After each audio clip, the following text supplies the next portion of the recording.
Madam, আমাকে কাজগুলো একটু দেখিয়ে দেন। আমি সবগুলো গুছিয়ে করবনে।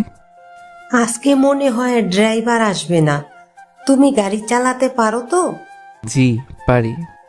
তোমাকে এখন এয়ারপোর্টে যেতে হবে।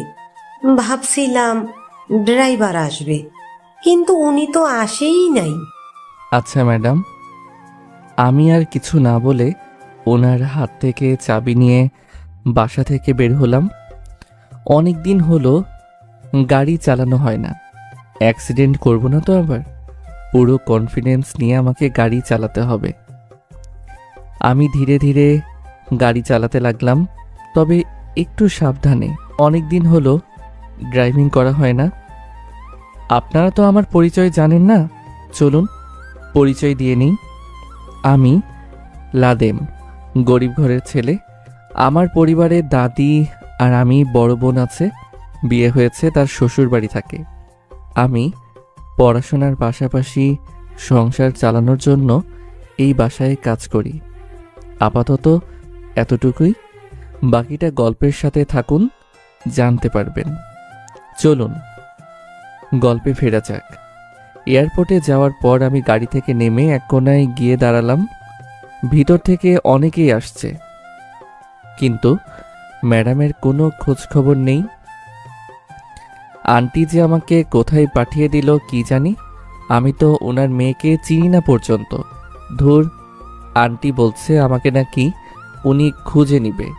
আমার কি, আমি আমার মতো দাঁড়িয়ে থাকি।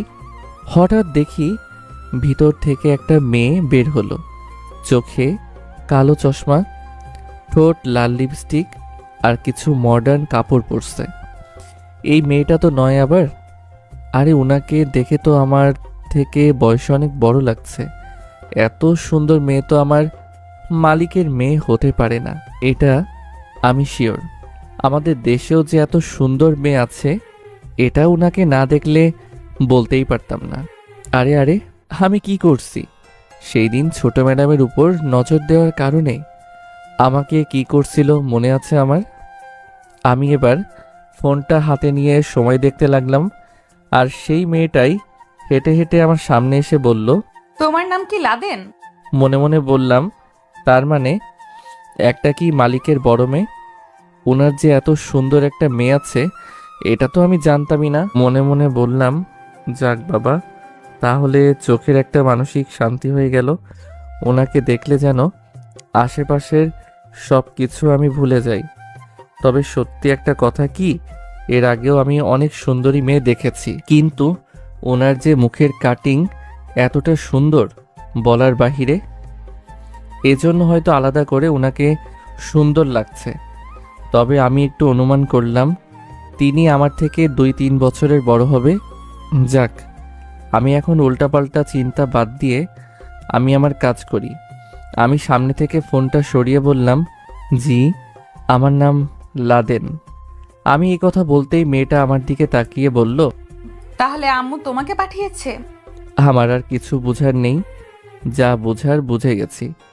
ইনি সেই বিদেশিনী ম্যাডাম, মানে মালিকের বড় মেয়ে। আমি তাড়াতাড়ি ওনার হাত ছেড়ে লাগেজ নিয়ে বললাম, আন্টিকে বলছি আমি যদি আপনাকে না চিনি। কিন্তু উনি বললেন আপনি নাকি আমাকে খুঁজে নেবেন। এজন্য আমি এখানে চুপচাপ দাঁড়িয়ে আছি। এখন চলেন ম্যাডাম। মেয়েটা চশমা খুলতে খুলতে সামনের দিকে হেঁটে যাচ্ছে আর আমাকে বলছে, তুমি কি কাজ করো আমাদের বাসায়? জি ম্যাডাম, একজন চাকরের যে কাজ হতে পারে সেই কাজ করি আমি। আমার কথা শুনে ম্যাডাম দাঁড়িয়ে বলল, এমন করে বললে কেন? নিজেকে কখনো ছোট মনে করবে না। এটা তো বলতে পারতে তুমি আমাদের বাসায় কাজের ছেলে। মানুষ তার পেটের খিদের জন্য যা ইচ্ছা তাই করতে পারে, এই জন্য সে খারাপ হয়ে যায় না, বুঝলে? নিজেকে কখনো ছোট মনে করবে না। আপনি অনেক ভালো ম্যাডাম, আপনার মনে কোনো অহংকার নেই। কেন? বড়লোক হলেই কি মানুষ অহংকারী হয়ে যায় নাকি? এমনটা নয় ম্যাডাম, কিন্তু বড় লোকেরা গরিব দেখতে পারে না। ওরা সবসময় চায় আমাদের কাটিয়ে ওরা বসে বসে খেতে। আর মাঝে মধ্যে তো টাকার কারণে ওরা আমাদের গায়ে পর্যন্ত হাত তোলে। তোমার সাথে তো কেউ আবার এমন করে নাই। কি যে বলেন ম্যাডাম, আপনার পরিবারের মানুষগুলো অনেক ভালো। আপনার নামটা কি জানা যাবে? হুম, অবশ্যই, কেন নয়। আমার নাম রিয়া চৌধুরী। খুব সুন্দর নাম ম্যাডাম। গাড়ির সামনে গিয়ে আমি গাড়ির দরজা খুলে দিয়ে বললাম, ম্যাডাম বসে পড়েন। আমার কথা না শুনে ম্যাডাম ড্রাইভারের সিটে গিয়ে বসে বলল, আমি আজকে গাড়ি ড্রাইভিং করব। অনেক দিন আগে গাড়ি চালানো শিখেছিলাম, কিন্তু আম্মুর কারণে কখনো গাড়ি চালানো হয়ে ওঠেনি। আজকে ড্রাইভার আসে নাই, ভালো হয়েছে। তুমি পেছনে বসে পড়ো। আমি ম্যাডামের সামনে হাত জোর করে অনুরোধ করে বললাম, ম্যাডাম আপনি প্লিজ আমার চাকরি খাবেন না। আপনি গাড়ি চালিয়েছেন শুনলে আন্টি আমাকে অনেক বকা দিবে। প্লিজ ম্যাডাম এমন করবেন না। রিয়া ম্যাডাম আমার কথা শুনে হেসে বলল, আরে আম্মু এসব জানবে না। আর তুমি এত চিন্তা করো কেন? বলেছি তো আমার কিচ্ছু হবে না। ম্যাডাম তাহলে আমি আপনার পাশে বসি, আপনার কিছু হয়ে গেলে আমি শেষ। রিয়া ম্যাডাম বলল, আচ্ছা ঠিক আছে, আর আমাকে একটু দেখিয়ে দিবে কেমন? আচ্ছা ঠিক আছে ম্যাডাম। রিয়া ম্যাডাম গিয়ে ড্রাইভারের সিটে বসলো। আমি ওনার পাশে বসলাম। তবে ওনার পাশে বসার কারণে বুকটা কেমন যেন ধুপধুপ করে কাঁপাকাঁপি করছে।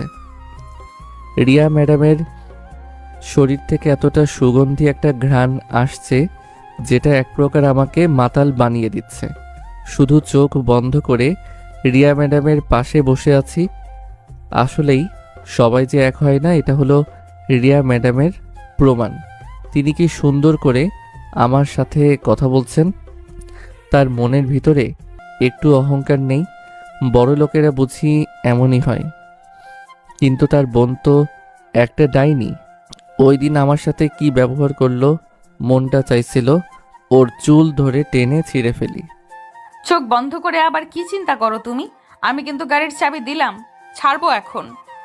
আমি ম্যাডামের দিকে তাকিয়ে বললাম, মনে মনে আপনার জন্য দোয়া করলাম যেন আপনার কিছু না হয়। আপনার কিছু হলে আমি শেষ।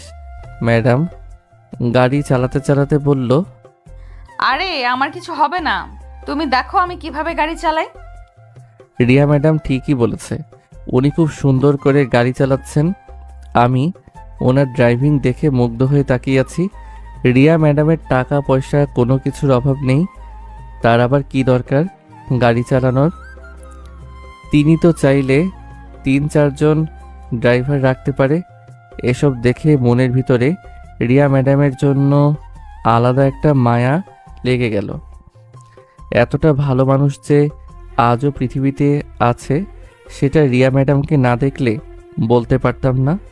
হঠাৎ করে রিয়া ম্যাডাম গাড়ির স্পিড বাড়িয়ে দিল। আমি বললাম, ম্যাডাম হঠাৎ করে গাড়ির স্পিড বাড়িয়ে দিলেন কেন? রিয়া ম্যাডাম আমার দিকে তাকিয়ে বলল, লাদেন দেখো ব্রেক যেন কাজই করছে না, শুধু গাড়ির স্পিড বাড়ছে। আমি রিয়া ম্যাডামের পা সরিয়ে আমি নিজের পা দিয়ে গাড়ি ব্রেক করতে চাইলাম, কিন্তু রিয়া ম্যাডাম সত্যি বলল গাড়ির ব্রেক কাজ করছে না। ধীরে ধীরে রিয়া ম্যাডামের মুখটা কালো হতে লাগলো। রিয়া ম্যাডামকে আগে কি সুন্দর লাগছিল, কিন্তু তার চেহারাটা মুহূর্তের ভিতরে অন্ধকার হয়ে গেল। হয়তো চোখের সামনে মৃত্যু দেখতে পাচ্ছে। বিষয়টা আমারও যেন খুব খারাপ লাগছে। তিনি আজকে দেশে এসেছে, কিন্তু দেশে এসে যে তিনি এমন অবস্থায় পড়বেন এটা তিনি জানতেন না। তবে আমার দায়িত্ব আমাকে পালন করতে হবে। আন্টির কাছে রিয়াকে সুস্থ অবস্থায় পাঠাতে হবে। আমি আমার জীবন দিয়ে হলেও রিয়া ম্যাডামকে বাঁচাবো। তিনি খুব ভালো মানুষ। তার মতো ভালো মানুষ যদি পৃথিবীতে 1-2টা থাকে, তাহলে গরিবের হয়তো অনেক সাহায্য পাবে। আমার তো এই পৃথিবীতে কেউ নেই। আমি বেঁচে থাকলেই কি আর মারা গেলেই কি। তবে রিয়া ম্যাডামের বেঁচে থাকা অনেক দরকার। রিয়া ম্যাডাম এবার কান্না করে দিয়ে বলল, লাদেন গাড়ির স্পিড আমার হাতের বাইরে চলে যাচ্ছে, সবকিছু যেন ধীরে ধীরে আমার হাতের কন্ট্রোল ছাড়া হয়ে যাচ্ছে। আমি ম্যাডামের দিকে তাকিয়ে বললাম, আমার একটা উপকার করিয়েন। আমার একজন দাদি আছে, আমি মারা গেলে ওনাকে দেখে রাখবেন। আমি ছাড়া ওনার এই পৃথিবীতে কেউ নেই। আমি মারা গেলে কিছুই হবে না, কিন্তু আপনি আজকে দেশের বাইরে থেকে এসেছেন। আপনি মারা গেলে আন্টি আমাকে কি যে করবে যা বলার বাহিরে। তাছাড়া আপনাকে সুস্থ অবস্থায় ফিরিয়ে দেওয়া আমার দায়িত্ব ছিল। এখন আমাকে আমার দায়িত্ব পালন করতে হবে। এই কথা বলে দরজা খুলে গাড়ি জায়গায় ঘুরিয়ে রিয়া ম্যামকে ধাক্কা দিয়ে বাহিরে ফেলে দিলাম। জায়গায় গাড়ি ঘোরানোর জন্য পিছন থেকে একটা গাড়ি এসে জোরে আমার গাড়িতে লাগিয়ে দিল। আমি গাড়ির ভিতর থেকে ছিটকে কোথায় যে পড়লাম এটাই বলতে পারি না, তবে জ্ঞান হারাই নাই। তবে এইটুকু বলতে পারি, আজকে আমার মরণ নিশ্চিত। আমার থেকে অনেকটা দূরে গাড়িটা ভেঙে তন্ন তন্ন হয়ে পড়ে আছে। আমার হাতের অনেকটা জায়গা কেটে গেছে। হাত থেকে এত রক্ত পড়ছে যেন মনে হচ্ছে কিছুক্ষণের ভিতরে আমি মারা যাব। বাম পায়ে একটা কাচের টুকরো গেঁথে আছে, নাক মুখ থেকে রক্ত পড়ছে। যে আমার গাড়ির সাথে অ্যাক্সিডেন্ট করেছে তাকে আর দেখা যায় না। আশেপাশে কেউ নেই। এই শহরের মানুষ খুব নিষ্ঠুর। মানুষ মারা গেলে ওরা শুধু তাকিয়ে তাকিয়ে দেখে, কিন্তু কেউ আর সাহায্য করতে আসে না। হয়তো একটা মানুষ ওদের চোখের সামনে মারা গেলে ওরা খুব আনন্দ পায়। হঠাৎ রিয়া ম্যাডাম দৌড়ে এসে আমার মাথা ধরে বলল, সব কিছু আমার জন্য হয়েছে, তোমার কিছুই হতে দেব না আমি। এই কথা বলে রিয়া ম্যাডাম একটা অটো ডাক দিল। অটোওয়ালার সাহায্যে রিয়া ম্যাডাম আমাকে গাড়ির ভিতরে তুলল। রিয়া ম্যাডাম নিজের ওড়না খুলে আমার হাতে বেঁধে কান্না করতে করতে বলল, আজকে আমার জন্য তোমার এই অবস্থা। আমি যদি আজকে গাড়ি না চালাতাম তাহলে তোমার এই অবস্থা হতো না। ম্যাডাম আপনি কান্না করবেন না। আপনি কান্না করলে আমার খুব খারাপ লাগে। তাছাড়া আপনার গাড়ি চালানোর খুব ইচ্ছে ছিল। আমি মারা গেলে আমার জন্য কেউ কান্না করবে না, কিন্তু আপনি মারা গেলে আপনার জন্য অনেকেই কান্না করবে। আপনি আজকে দেশে ফিরেছেন, আপনার অনেক কিছু দেখার বাকি আছে। রিয়া ম্যাডাম আমার মুখ চেপে ধরে বলল, কোনো কথা বলবে না, তোমার মুখ থেকে রক্ত বের হচ্ছে। আমি ইশারা করে বুঝলাম আমি হাসি মুখে মারা গেলেও আমার কিছু হবে না। আমার জন্য আপনি চিন্তা করবেন না, গাড়িটার একটা ব্যবস্থা করেন। রিয়া ম্যাডাম আমার মাথা ওনার বুকের মাঝে চেপে ধরল। আমার চোখ থেকে আপনা আপনি পানি পড়তে লাগলো। কষ্ট যেন ধীরে ধীরে বেড়েই যাচ্ছে। তবে রিয়া ম্যাডাম আমাকে বুকের মাঝে চেপে ধরে রাখছে। কষ্টের মাঝেও যেন আলাদা একটা ভালো লাগার অনুভূতি কাজ করছে। কখন যে আমি জ্ঞান হারিয়ে ফেললাম বলতেও পারি না। যখন আমার জ্ঞান ফিরল তখন তাকিয়ে দেখি আমার পাশে একজন নার্স বসে আছে। আমার জ্ঞান ফিরতে দেখে নার্স প্রশ্ন করলো, এখন আপনার কেমন লাগছে? এখানে কোনো একজন ছিল না যে আমাকে এখানে নিয়ে আসছিল? নার্স আমার হাতে একটা কাগজ দিয়ে বলল, একজন ম্যাডাম ছিল, তিনি কিছুক্ষণ আগে এখান থেকে চলে গেছেন আর হাসপাতালের বিলও দিয়ে গেছেন। আমাকে বলে গেছে আপনার যতক্ষণ পর্যন্ত জ্ঞান না ফেরে ততক্ষণ পর্যন্ত আমি যেন আপনার পাশে বসে থাকি। আমার কাজ শেষ, আমাকে এখন যেতে হবে। আর এই কাগজটা তিনিই দিয়ে গেছেন, বলেছে আপনাকে দিতে। আর একটা কথা, আপনি যদি ভালো ফিল করেন তাহলে আপনি এখন যেতে পারেন। আচ্ছা, আমি তাহলে গেলাম। এই কথাগুলো বলে নার্স চলে গেল। মনে মনে বললাম, ম্যাডামকে বাঁচানোর জন্য আমি নিজের জীবনটাও দিয়ে দিতে প্রস্তুত ছিলাম, কিন্তু তিনি আমাকে ফেলে চলে গেল কেন? আর এই কাগজে আবার কি লিখছে? খুব আগ্রহের সাথে কাগজটা বের করে পড়তে লাগলাম। প্রথমেই লিখছে, আমাকে মাফ করে দিও তুমি। তুমি হয়তো আমার আম্মুকে এখনো ভালো করে চেনোই নাই, কিন্তু আমি ওনাকে খুব ভালো করে চিনি। যদি আম্মু জানতে পারে আমি গাড়ি ড্রাইভিং করেছিলাম তাহলে তোমাকে আম্মু কি যে করবে এটা আমি জানি না। আমি ওনার খুব আদরের মেয়ে। দেখো যা হয়েছে সব আমি ঠিকঠাক করে দেব। এত দামের একটা গাড়ি নষ্ট হয়ে গেছে, আম্মু জানতে পারলে বলবে এটা সাধারণ চাকরের জন্য আমার এত টাকার একটা গাড়ি নষ্ট হয়ে গেল। তোমার কারণে আমি আমার আম্মুর কাছে বকা খেতে চাই না, জানি সব দোষ আমার। এরপরও আম্মু এসব জানতে পারলে তোমাকে অপমান করবে। তুমি আর চাকরিতে এসো না। দিন শেষে চিন্তা করে দেখলাম তুমি একটা গরিব ছেলে। থাক, তোমাকে আমি কিছু বলে অপমান করতে চাই না। আমার জীবন বাঁচানোর জন্য ধন্যবাদ, আর আমাদের বাসায় চাকরি করতে আসবে না, এটা আমার অনুরোধ। ভালো থাকবে। আমি কাগজের টুকরোটা পড়ে মনে মনে একটা মুচকি হাসি দিলাম।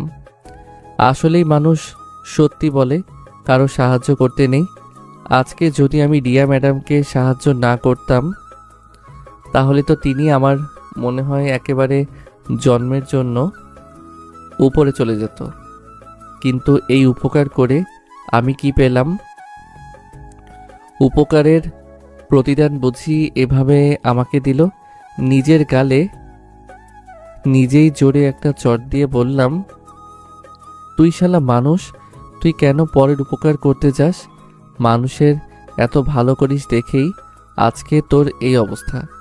তোর বউ তোরে ছেড়ে চলে গেছে, তোর বাবা তোরে ছেড়ে চলে গেছে, কেউ নাই তো তোর পাশে। বোকা ছেলে, সুমন তোরে কতদিন সাহায্য করবে? একটা মানুষকে একবার হয়তো সাহায্য করে, বেশি হলে 2 বার, কিন্তু 3 বারের সময় তো বলবে, ধুর একে আর কত সাহায্য করব আমি, নিজে কিছু পারে না, শুধু আমার সাহায্য নিয়ে চলে। সত্যি আমি কি এতটাই বোকা? ম্যাডামকে ভিতর থেকে কতটা ভালো দেখছি আমি। কি সুন্দর আমার সাথে কথা বলছে। তাকে বাঁচানোর জন্য গাড়িটা হয়তো নষ্ট হয়েছে, আর আমি বোকা তো হাসপাতালে। তো শেষে কি হলো? মন চাইছে নিজের মাথার চুল নিজেই ছিঁড়ে ফেলি। কি খবর মিস্টার লাদেন সাহেব, ভালো আছেন আপনি? সামনে তাকিয়ে দেখি মারিয়া রুমে ঢুকতে ঢুকতে এই কথা বলল, আর মারিয়া রুমের দরজা বন্ধ করে আমার পাশে বসে বলল, ভালো আছো তো তুমি? তো তুমি এখানে কিভাবে এলে? এত তুতলিয়ে আর কথা বলতে হবে না। আমি কিভাবে এখানে এসেছি তোমার এটা জেনে কি লাভ? তুমি না জেলে ছিলে? আমরা তো। তুমি আর সুমন মিলে আমাকে জেলে দিয়েছিলে, আমার মনে আছে তো। কিন্তু আমি জেল থেকে কিভাবে বেরিয়ে আসছি তাই বলবে তো নাকি? তাই। রাতে থানার ওসির সাথে এক রাত ছিলাম, আবার আমাকে উনি 50,000 টাকাও দিয়েছে, আবার ছেড়েও দিয়েছে। কি ভালো না বলো? এই কথা বলে মারিয়া হু হু করে হাসতে লাগলো। আমি ওকে প্রশ্ন করলাম, শরীর বিক্রি করে আর কতদিন খাবে? তোর কি সত্যি মনে হয় আমি আমার শরীর বিক্রি করে এসব করছি?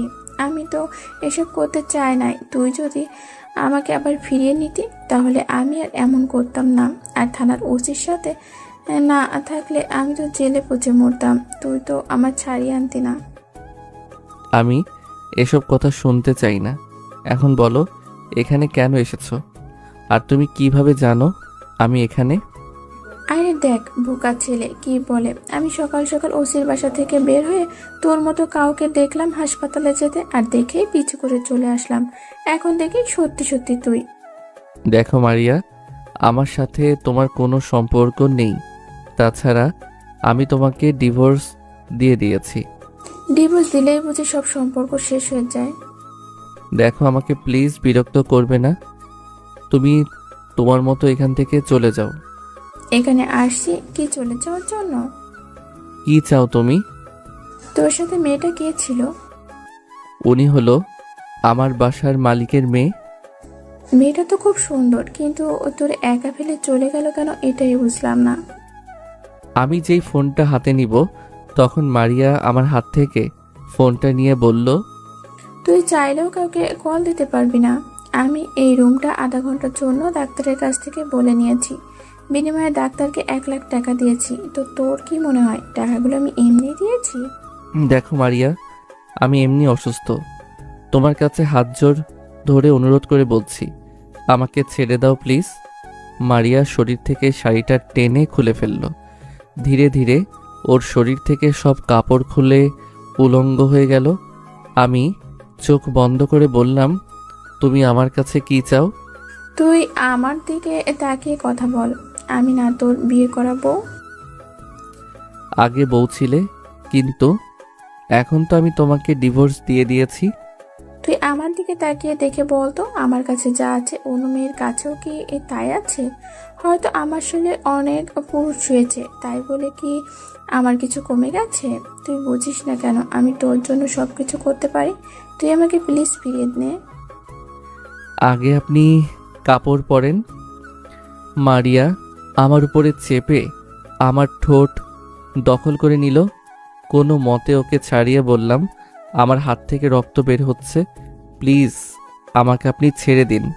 মারিয়া পাশ থেকে শাড়িটা নিয়ে কোনো মতে শরীরে পেঁচিয়ে বলল।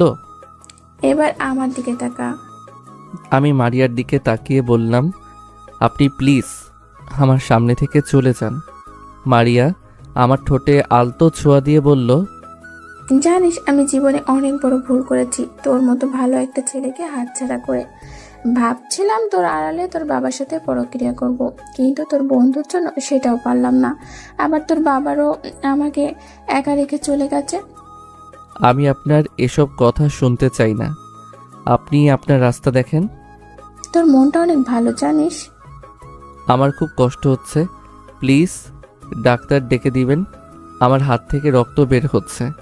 তোরে দেখে আমার অনেক মায়া হয় রে। আমি আপনার এসব কথা শুনতে চাই না, আমাকে যেতে দিন প্লিজ। বাঁচার খুব ইচ্ছে আছে না তো, কিন্তু আজকে আমি যা বলবো তাই হবে এখানে। আরো 20 মিনিট আছে আমার হাতে, তাকে এভাবেই থাকতে হবে। আপনি কি চান আমার কাছে? আমাকে ফিরিয়ে নে। এই জীবন থাকতেও না আপনার মতো নষ্ট একটা মেয়েকে আমি ফিরিয়ে নিব, যে কিনা যার সাথে ইচ্ছে তার সাথে বিছানায় শুয়ে পড়ে। আমার তো ভাবতেও লজ্জা হয় যে আপনার মতো একজন মেয়ে আমার স্ত্রী ছিল। আমার কথা শুনে মারিয়া একটা মুচকি হাসি দিয়ে বলল, ইদানিং শুনছি আমার বোন নাকি তোরে বিয়ে করতে চায়। একটা কথা আছে জানেন, রক্তের সম্পর্ক কখনো বেইমানি করতে পারে না। বলা তো যায় না আপনার বোন আপনার মতো। মারিয়া আমার মুখ চেপে ধরে আমার চোখে চোখ রেখে বলল, কুত্তার বাচ্চা, আমার বোনের নামে একটাও খারাপ কথা বলবি না, নইলে তো জিভ টেনে কেটে ফেলবো। আমি আর কিছু বললাম না, শুধু চুপচাপ মারিয়ার দিকে তাকিয়ে আছি। আমার তাকানো দেখে মারিয়া আমার পা ধরে বলল, আমি তোকে শেষবারের মতো অনুরোধ করে বলছি, আমাকে তুই ফিরিয়ে নে। আমি তোর সাথে আর বেইমানি করব না। তুই যেভাবে বলবি আমি সেভাবে চলবো। এর থেকে বরং আমাকে মেরে ফেলুন, তাও আমি আপনার মতো মেয়েকে ফিরিয়ে নিব না। মারিয়া এবার চোখ বন্ধ করে বলল, তোরে আমি মারতে চাই না, কিন্তু তুই আমার না হলে যে আমি তোরে কারো হতে দিব না। আপনি আমার সাথে কি করতে চান? আগে সবসময় আমাকে মারিয়া বলতি, আবার মাঝে মাঝে আদর করে বউজান বলতি, আর এখন আপনি শেষবারের মতো আমাকে একবার বউ ডাকবি। তোর মুখে থেকে বউ ডাক শোনার খুব ইচ্ছে করছে আমার। মানে তুমি এখন কি করতে চাও? বয় এখন আপনি এ থেকে তুমিতে চলে আসলি। সে যাই হোক, আমাকে একবার বউ বল। জীবন থাকতেও না। মারিয়া পিস্তল বের করে বলল। আজকে তো সেই দিন, এটা তুই জানিস। মারিয়ার হাতে পিস্তল দেখে তো আমার চোখ কপালে উঠে গেল। এই মেয়ে এটা আবার কোথায় পেল? মারিয়া আমার দিকে তাকিয়ে বলল, এটা কোথা থেকে এনেছিস তাই তো বলবি। এই পিস্তল দিয়ে মারলে আমার কোনো অপরাধ থাকবে না। এটা হলো থানার ওসির পিস্তল, ওনার কাছ থেকে কিছুক্ষণের জন্য এনেছি। কিছু পেতে হলে তো কিছু দিতে হয়, এই কথাটা তো জানিস তুই। আমাকে মেরে তোমার কি লাভ আছে? মারিয়া আমার কপালে পিস্তল ঠেকিয়ে আমার ঠোঁটগুলো আবার আঁকড়ে ধরে অনেকক্ষণ পর ছেড়ে দিয়ে বলল, অনেক ভালোবাসি রে তোরে, কিন্তু তুই বুঝলি না। আমি একটু আশেপাশে তাকিয়ে দেখার চেষ্টা করছি এখানে কেউ আছে নাকি, কিন্তু আশেপাশে কেউ নেই, বরং আমি আর মারিয়া ছাড়া। তবে জানালার পাশে অন্য রুমে আপুর মতো কাউকে দেখালাম দাঁড়িয়ে আছে। মারিয়া আমার মুখটা ধরে ও আমার দিকে তাকিয়ে বলল, আশেপাশে তাকিয়ে দেখলে আর কি হবে, তোরে আজকে কেউ আর বাঁচাতে এখানে আসবে না। তোর হাতে দুইটা রাস্তা, আমাকে বিয়ে কর নইলে মর। আমি পিস্তলটা আমার মাথায় ধরে বললাম, এর থেকে বরং আমাকে মেরেই ফেলো, তাহলে আমি শান্তিতে থাকতে পারবো। মারিয়া আমার চোখের দিকে তাকিয়ে কান্না করে দিয়ে বলল, মাফ করে দিস আমাকে, আমি তোর ভালোবাসা না বুঝে নিজেকে নষ্ট করে দিয়েছে। আমি এখন আমার চোখের সামনে নিজের মৃত্যু দেখতে পাচ্ছি, কিন্তু এত সহজে আমি মরতে চাই না। জানালার দিকে তাকিয়ে বললাম, আপু আমাকে বাঁচা প্লিজ, আমি বাঁচতে চাই। আমার কথা শুনে জানালার ওপাশ থেকে তাহলে অবশ্যই আমাকে বাঁচতে আসবে। মারিয়া তো বলল, তোর তো সাহস কম না, দেখ তোরে এখন কেমন শাস্তি দিয়ে মারিয়া। এই কথা বলে মারিয়া আমার হাতের মাঝে একটা গুলি করে দিল। আমি জোরে চিৎকার দিয়ে বললাম, মাগো। আর জানালার ওপাশে আমার আপুই ছিল। আপুর চোখে আমার চোখ পড়তেই আপু জোরে চিৎকার দিয়ে বলল, লাদেন, আমি থাকতে তোর কিছুই হতে দেব না। মারিয়া তো এই কথা শুনে দৌড়ে দরজা খুলে বের হয়ে গেল। মারিয়া যেতেই আপু তাড়াতাড়ি আমার কাছে এসে বলল, ভাই তোরে কে এই অবস্থা করছে? আমাকে শুধু একবার বল, আমি ওকে ছাড়বো না। আমি অনেক কষ্টে আপুকে বললাম, আপু আমার হাতে গুলি লেগেছে, ওটা আগে বের করো, আমার খুব কষ্ট হচ্ছে। আপু বলল, তুই 1 মিনিট চোখ খুলে রাখ, আমি ডাক্তারকে এখানে নিয়ে আসছি। এই কথা বলে আপু চলে গেল। কিছুক্ষণ পর আপু অনেকগুলো ডাক্তারের সাথে ভিতরে ঢুকে কান্না করতে করতে বলল, আপনাদের যত টাকার দরকার হয় নেন, তবে আমার ছোট ভাইয়ের যেন কিছুই না হয়। ডাক্তাররা আপুকে বের করে দিয়ে বলল, আপনি চিন্তা করবেন না, আমরা দেখছি। আমি শুধু তাকিয়ে দেখছি ডাক্তাররা সবাই মিলে আমার কি করছে। কিছুক্ষণ পর ডাক্তার আমার দিকে তাকিয়ে বলল, এখন আপনি বিপদমুক্ত, কিন্তু আমাদের হাসপাতালে কে আপনাকে গুলি করলো? আমি শুধু জবাব দিলাম যে আমি দেখি নাই। আমি সব কিছু ইচ্ছে করলে বলতে পারতাম, কিন্তু আমার কারণে কারো চাকরি চলে যাক এটা আমি চাই না। সবাই বের হয়ে যাওয়ার পর আপু কেবিনে ঢুকলো। আপু আমার গালে ঠাস ঠাস করে 2টা চড় দিয়ে বলল, তোরে কত করে বলছি নিজের খেয়াল রাখবি, আজকে যদি তোর কিছু হয়ে যেত। আপু কান্না করতে করতে আমাকে জড়িয়ে ধরলো। আচ্ছা আপু, তুই এখানে কি করিস? আপু আমাকে ছেড়ে আমার দিকে তাকিয়ে বলল, মেয়েটাকে। প্লিজ আপু, এটা জানতে চাইবি না? তোরে বলছি মেয়েটাকে, তাড়াতাড়ি বল। আপু আপু ধমক দিয়ে বলল, তোরে আমি কি বলতে বলছি, বলবি না কি? মারিয়া এসেছিল আমাকে মারতে। ও আমাকে 2টা অফার দিয়েছিল, হয়তো ওকে ফিরিয়ে নিতে হবে, নইলে আমাকে মরতে হবে। ওকে তো আমি ছাড়বো না। তোরে মারতে এখান পর্যন্ত চলে আসছে, কিন্তু তোর হাতে পায়ে আবার কপালে এসব কিসের আঘাতের চিহ্ন? উপকারে ঘাড়ে লাথি কথাটা আছে না আপু, ওইটার সাজা ভোগ করছি আমি।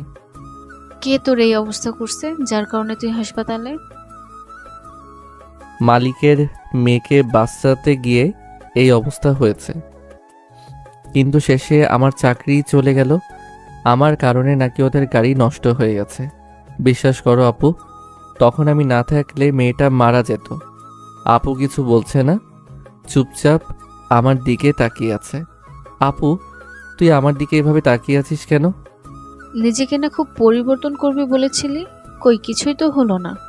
তোরা আমি কতবার বলছি তোর কারোর কোনো বিপদ আপদে যেতে হবে না, কিন্তু আমার কথা তো শুনিস নাই। আজকে যদি তোর কিছু হতো? বলে তো ভালোই হতো, আম্মুর কাছে চলে যেতাম। তুই এখানে পড়ে মর, আমি গেলাম।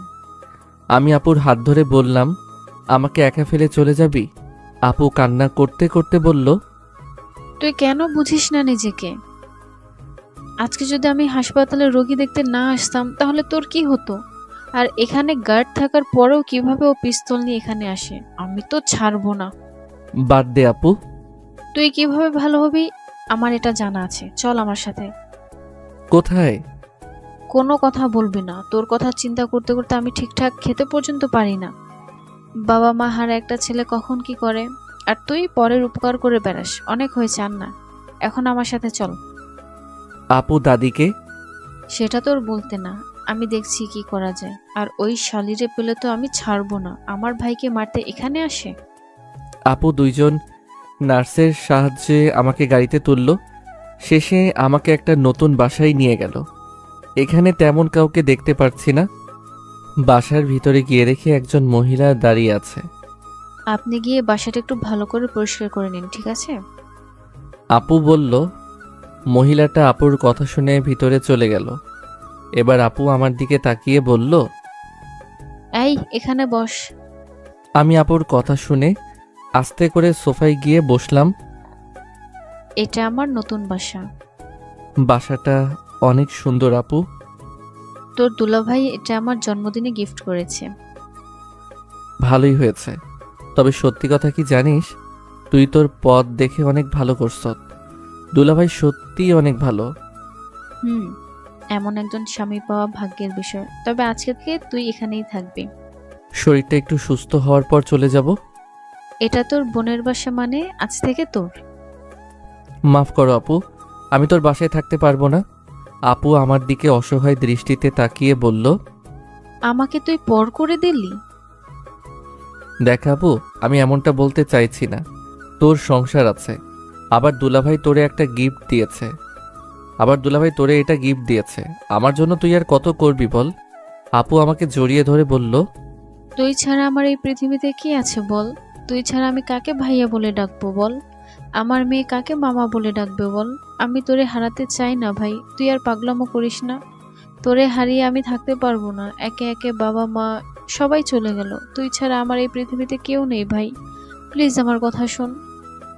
আমি আপুর মাথায় হাত দিয়ে বললাম, তুই কান্না করবি না প্লিজ। তুই যা বলবি আমি তাই করব। আপু এবার ওর চোখের পানি মুছে বলল, এই তো বুঝলি, এখন গিয়ে শুয়ে থাক। আমার আবার বাসায় যেতে হবে, নইলে তোর দুলাভাই বকা দিবে। একজন নার্স থাকবে এখানে, যদি কোনো দরকার হয় তুই তাকে বলবি। আর খাবার তৈরি করার জন্য একজন বুয়া আছে, বিকেলে আমি আর তোর দুলাভাই মিলে আসবনি। আপু দাদিকে? দাদি কি শুধু তোর একার? উনি কি আমার দাদি হন না বল? তুই কোনো চিন্তা করিস না, আমি সবকিছু দেখে নেব। আপু আমাকে বিছানায় বসিয়ে দিয়ে বলল, এখন ঘুমিয়ে যা, একটু শান্তি লাগবে। আমি কি যাব এখন? চলে যা তুই, আমার জন্য চিন্তা করবি না। আপু আর কিছু না বলে চলে গেল। আপু যাওয়ার পর আমি ঘুমিয়ে গেলাম। বিকালে আপু আর দুলাভাই আসলো আমাকে দেখতে। দুলাভাই এসে বলল, ভালোই হয়েছে, আমার একটা কোম্পানির দায়িত্ব তোমাকে দিতে পারবো। আমাকে দিয়ে এসব হবে না দুলাভাই। দুলাভাই আমার মাথায় হাত দিয়ে বলল, সব হবে, চিন্তা করো না, আমি বানিয়ে নিব। মানুষ চেষ্টা করলে সব কিছুই সম্ভব। আর তুমি তো আমার একমাত্র শালা। এভাবে তিনজন মিলে কিছুক্ষণ কথা বললাম। আজকে 1 মাস হয়ে গেল। এখন আমি মোটামুটি অনেকটাই সুস্থ। আপু এই কয়েকদিন আমাকে অনেক সময় দিয়েছে। আপুর যত্নের কারণে আমি খুব তাড়াতাড়ি সুস্থ হয়ে গেছি। তবে এই 1 মাস আমি কোথায় ছিলাম আপু কাউকে কিছু বলে নাই। আমাকে এক প্রকার গোপনে রেখেছে বলা যায়। তবে কেন আপু এটা করলো আমি বলতে পারবো না। দুলাভাইয়ের অফিসে আমাকে চাকরি দিয়েছে, সাথে লেখাপড়া করব। অফিস থেকে আমাকে একটা বাইক কিনে দিছে। আসলে সব দুলাভাই আর আপু দিয়েছে। দীর্ঘ অনেক দিন পর আজকে কলেজে আসলাম। এই তো নতুন ম্যাডাম ক্লাসে প্রবেশ করলো। তবে নতুন ম্যাডামকে কেমন যেন চিনা চিনা লাগছে। আমি ওনাকে এর আগে কোথাও দেখেছি বলে মনে হচ্ছে, কিন্তু ওনার মুখে মাস্ক থাকার কারণে আমি চিনতে পারছি না কে হতে পারে এই নতুন ম্যাডাম।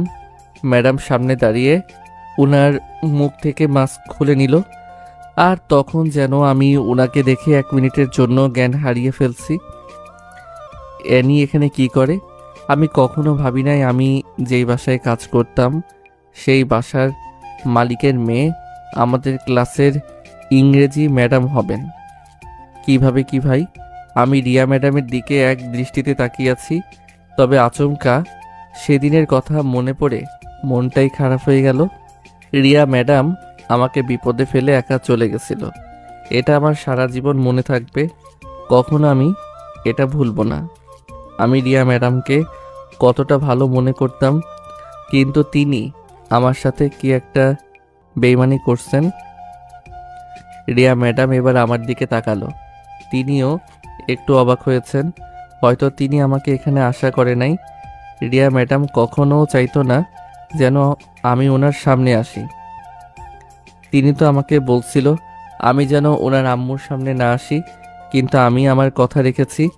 সবাই বেইমানি করতে পারলেও আমি এটা পারি না। আম্মু আমাকে এটা শিক্ষা দেয় নাই। রিয়া ম্যাডাম উনি ওনার ক্লাস নিতে লাগলেন। কিছুক্ষণ পর আমাকে বলল, এই ছেলে তুমি দাঁড়াও।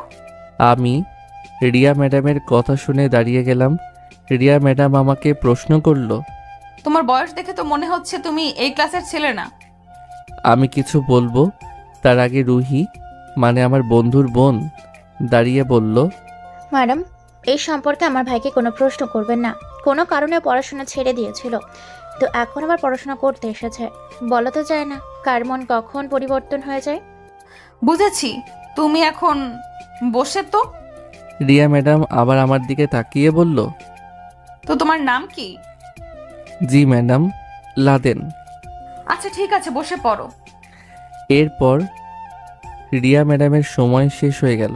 তিনিও ক্লাস থেকে বেরিয়ে যাবেন। যাবার আগে আমার দিকে তাকালো।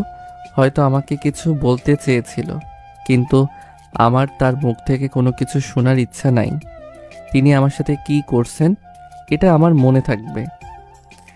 ক্লাস থেকে বের হতেই রুহি বলল, ভাইয়া চল ক্যান্টিনে যাই, খুব খিদে পেয়েছে। রেস্টুরেন্টে চল, পেট ভরে খাইয়ে আসবি। আরে ওখানে গেলে অনেক সময় লাগবে, তুই চল তো। আমি এসব খেতে পারবো না, তার থেকে চল ঝালমুড়ি খাই। বাহিরের খাবার খাওয়া ভালো না। বন্যা বলল, চল নাদেন, খারাপ আইডিয়া দেয় নাই। বন্যার হলো রুহির বান্ধবী। আমি বন্যার দিকে চোখ ঘুরিয়ে তাকিয়ে বললাম, আমি তোর কয় বছরের বড় রে? বন্যা মুখ বাঁকিয়ে বলল, আসছে বড় হতে। রুহি তোর ভাইয়াকে বললো বড় হলে কি হবে? আমাদের সাথেই কিন্তু পড়াশোনা করে, সম্মান আর পাবে না। এর থেকে যদি কলেজে ভর্তি না হতো তাহলে সম্মান দিতাম, এখন কিসের সম্মান রে? বন্যার কথা শুনে বললাম, কি দিনকাল পড়ল যে আজকাল ছোট ছোট ছেলে মেয়ে নাম ধরে ডাকে। আরও কি কি দেখতে হবে উপরওয়ালাই ভালো জানেন।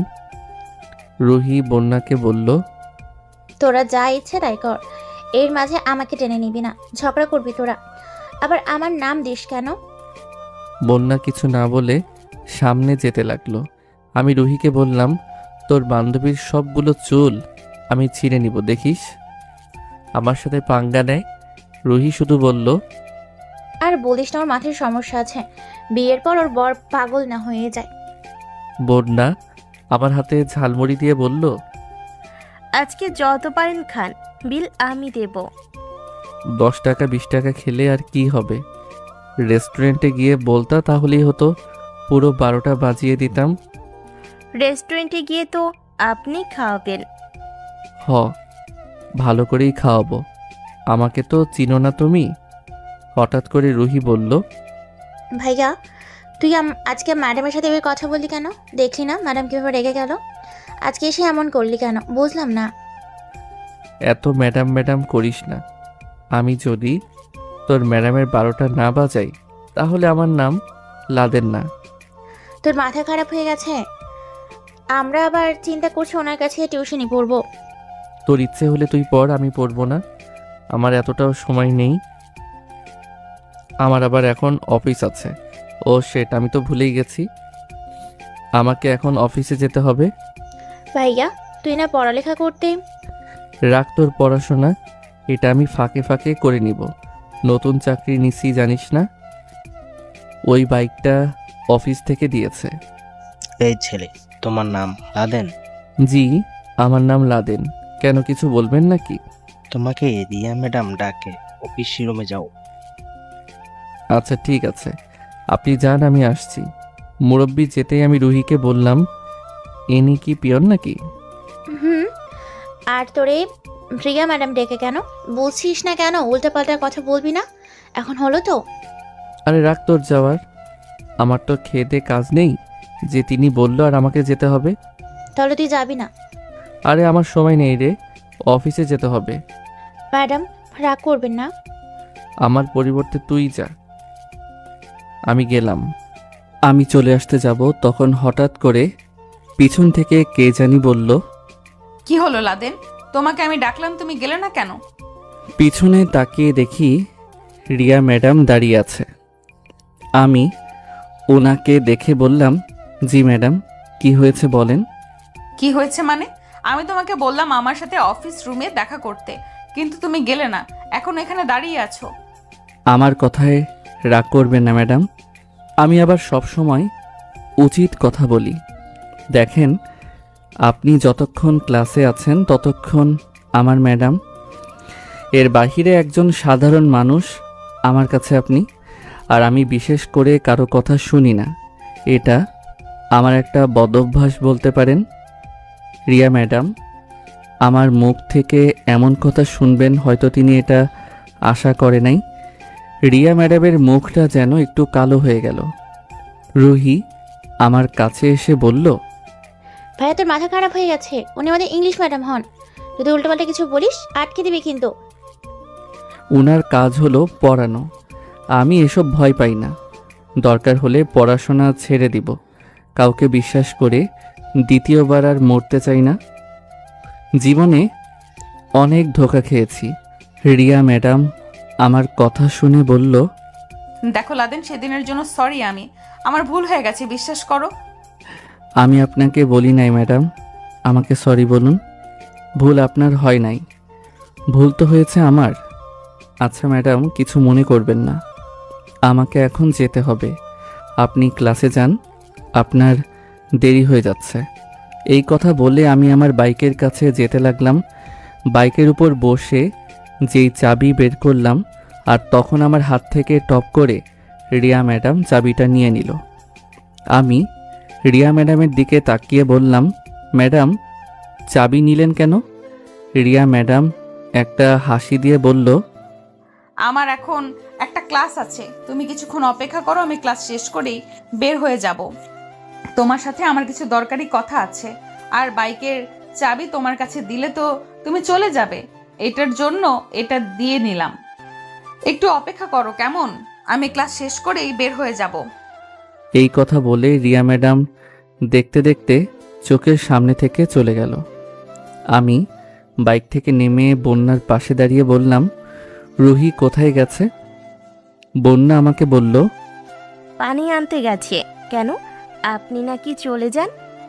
চলে যাব তো বলছিলাম, কিন্তু আমাকে আটকে দিল। কে আটকে দিল ভাইয়া?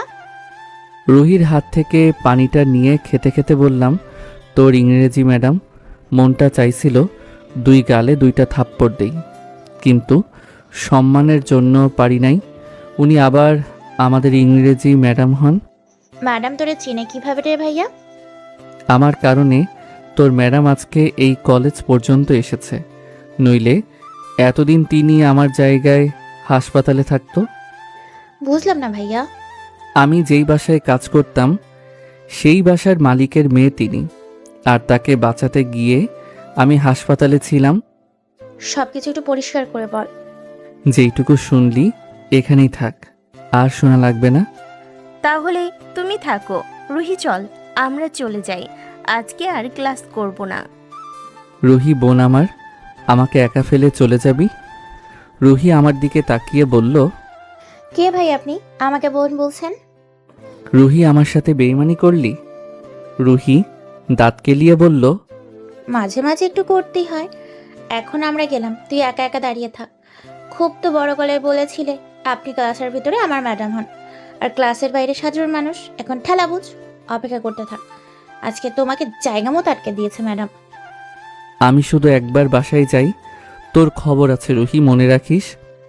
বন্যা আমার পাশে দাঁড়িয়ে বলল, বাবু, আপনার একা দাঁড়িয়ে থাকতে ভালো লাগছে না, আমি কি আপনার সাথে থাকবো? মায়ের খাওয়ার ইচ্ছা আছে তোর? ইস, করতে আসছিলাম উপকার, আপনাকে দেখে কেমন অসহায় অসহায় লাগছিল, এজন্য ভাবলাম একটু উপকার করি, কিন্তু আপনি আমাকে উল্টা মারলেন। থাকবেন মিয়া আপনি? পিস্তলের গুলি খাওয়ার ইচ্ছা আছে নাকি? বন্যা সামনে হেঁটে যেতে যেতে রুহিকে বলল, তোর ভাই আস্ত একটা পাগল, কখন যে কি করে এর হিসেব নেই।